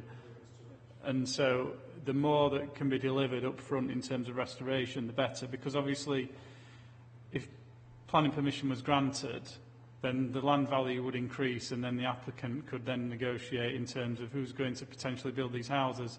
That might, I imagine that will potentially release some funds from a prospective developer to restore the building. I don't know if, Chair, it's worth asking the applicant just to explain that in a bit more detail. Thank you, Matthew. Thank you, Chair. Yes, I think this whole question of design, viability, size and extent of development is so incredibly interlinked. But on that very particular point that you were just finishing on, it has always been our intention, and indeed when I met with Councillor Walker and Councillor Bellamy briefly last week, just to explain, being local ward councillors, the scheme, we've made a continuous point of saying that it is our intention that, and we're very happy for it to be conditioned, that the mill restoration, which is at the heart of all of this, takes place first, and that the housing comes later. Nothing really, I guess, gets sold in the way of housing until that mill is returned, rebuilt, which it will largely be, reinstated, finished, certainly to a wind and watertight condition, so roofs on, floors in, windows in, services to it.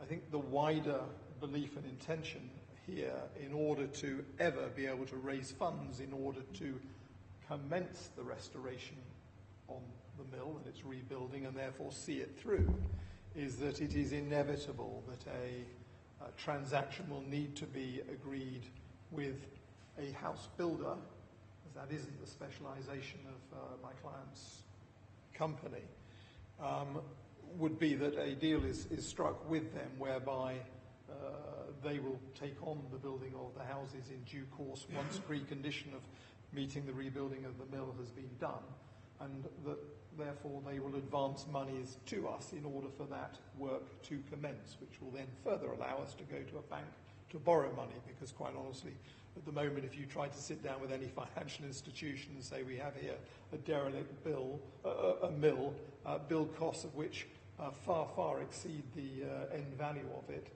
you wouldn't get a hearing at all. So it's all the sequence of that, but it's very important to it. I'm happy to give way. I was going to say, sorry, I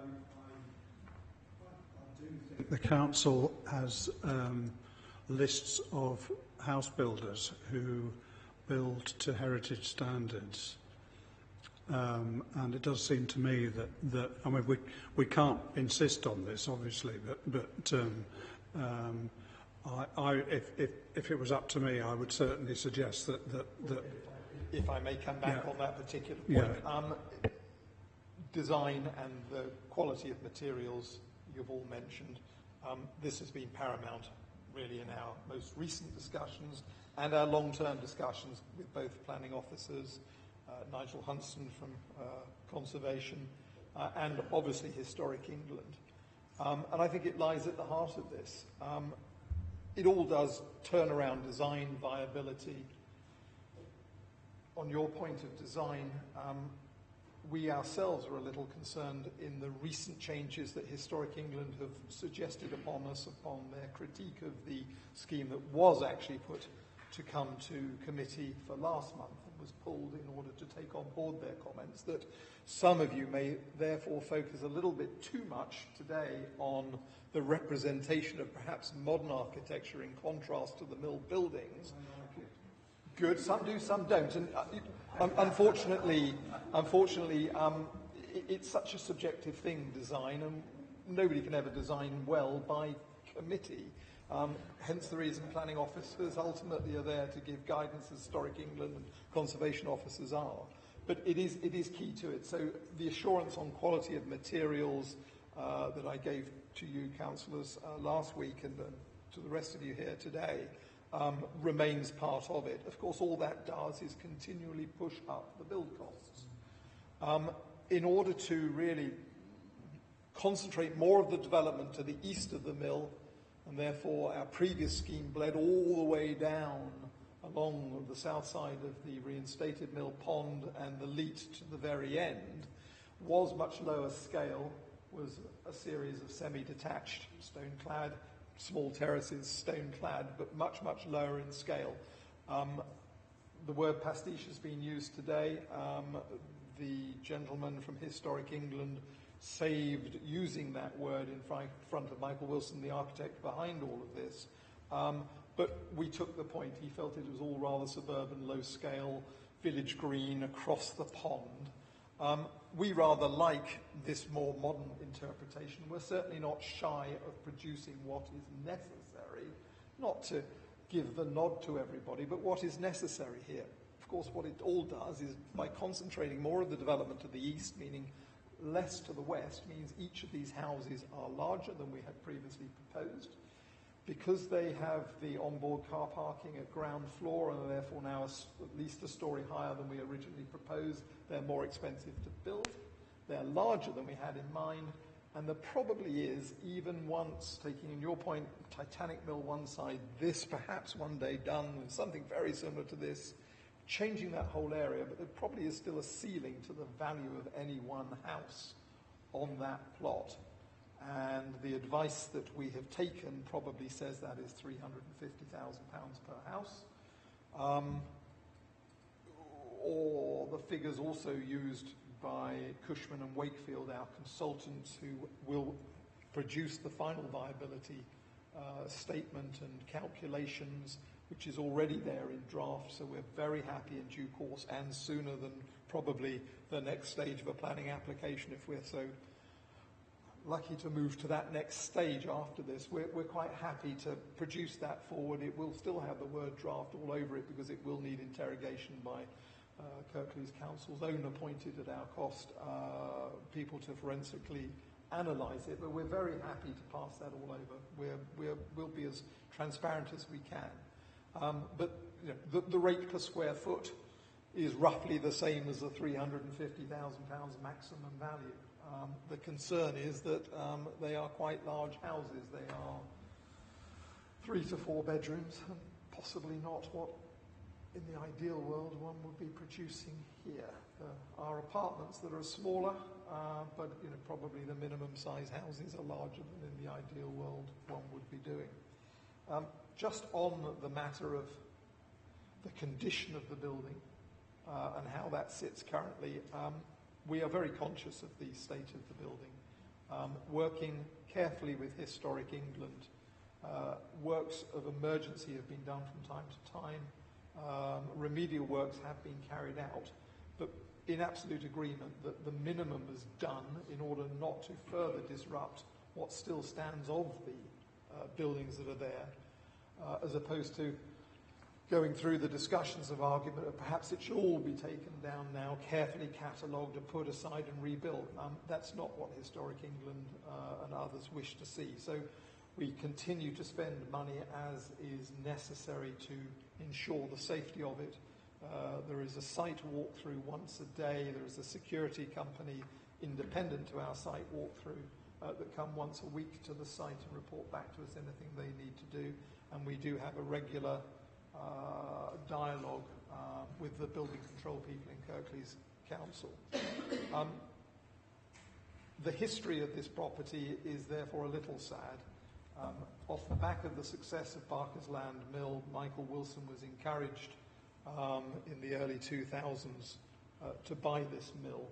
It had at the time what was considered an inappropriate planning permission, and he set about at that time changing that and working hard to achieve the 2005 permission, which technically implemented was obviously never built.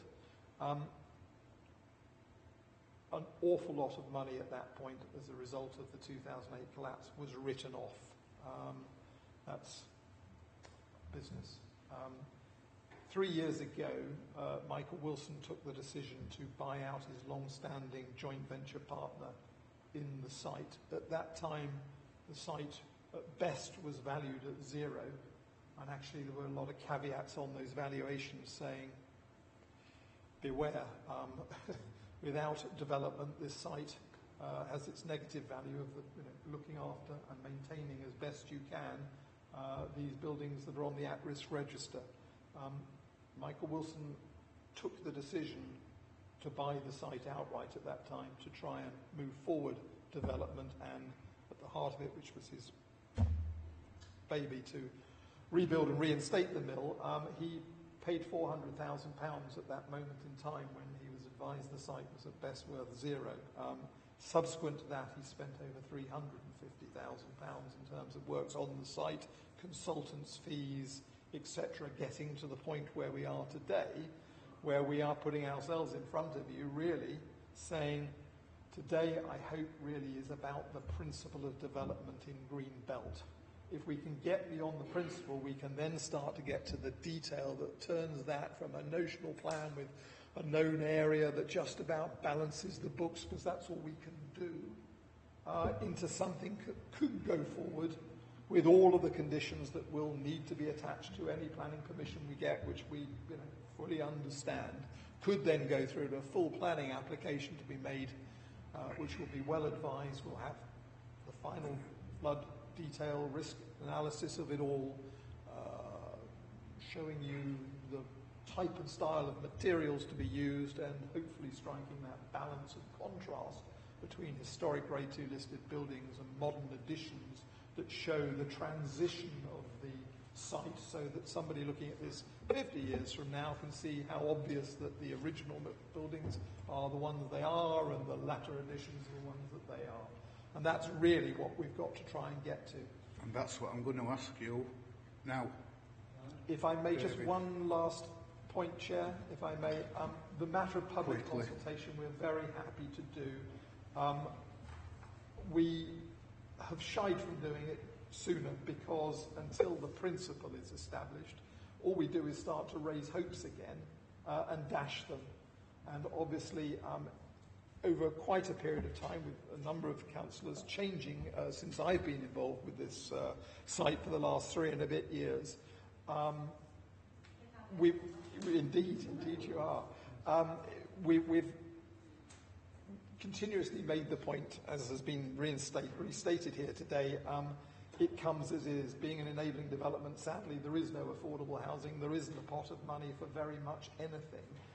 Respecting the fact that councillors have constantly said to it, well, what's in it for us, for our constituents? Well, hopefully today has been enough of an airing for everybody to realise that it is the reinstatement of this whole area, which puts Titanic probably in a much better setting once this is done, and just removes that angst of everybody walking past derelict buildings on the canal side and just thinking, God, that's been like that for years, what a shame. And it would be good to see something happen. Chair, I've probably spoken for too long. Thank you. Yeah, thank you, Chair. Obviously one of the key issues with it being in the Green Belt, we wanted to find out whether the committee were comfortable with the extent of development to the east, to the west. Do you not like parts of it. Obviously, there's these 3 dwellings further extending out to the west, and as officers, we've said we would prefer the development to be more condensed around the mill building. So that's what we were trying to tease out from the committee. From that bit, then the other bit I have a serious problem with is that little bit. That to me makes no sense to me at all, because it's not just within that.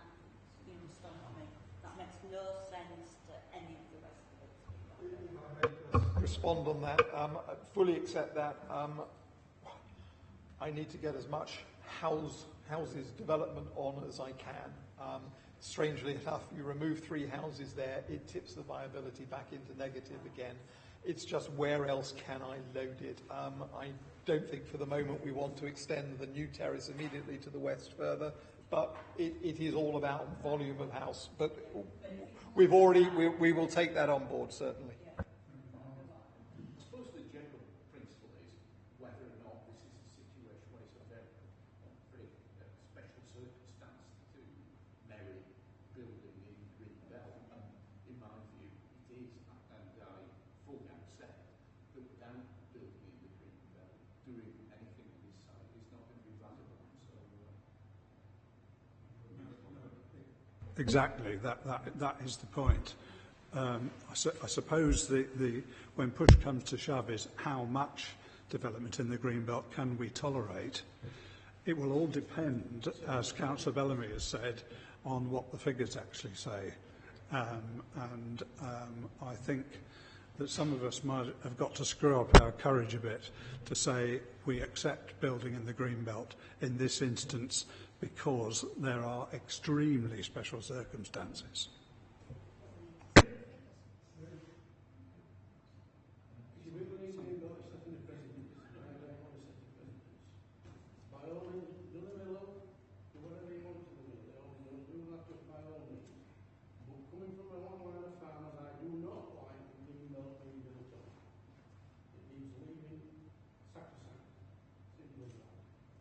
Thanks, Councillor Firth, and other councillors will take those comments back.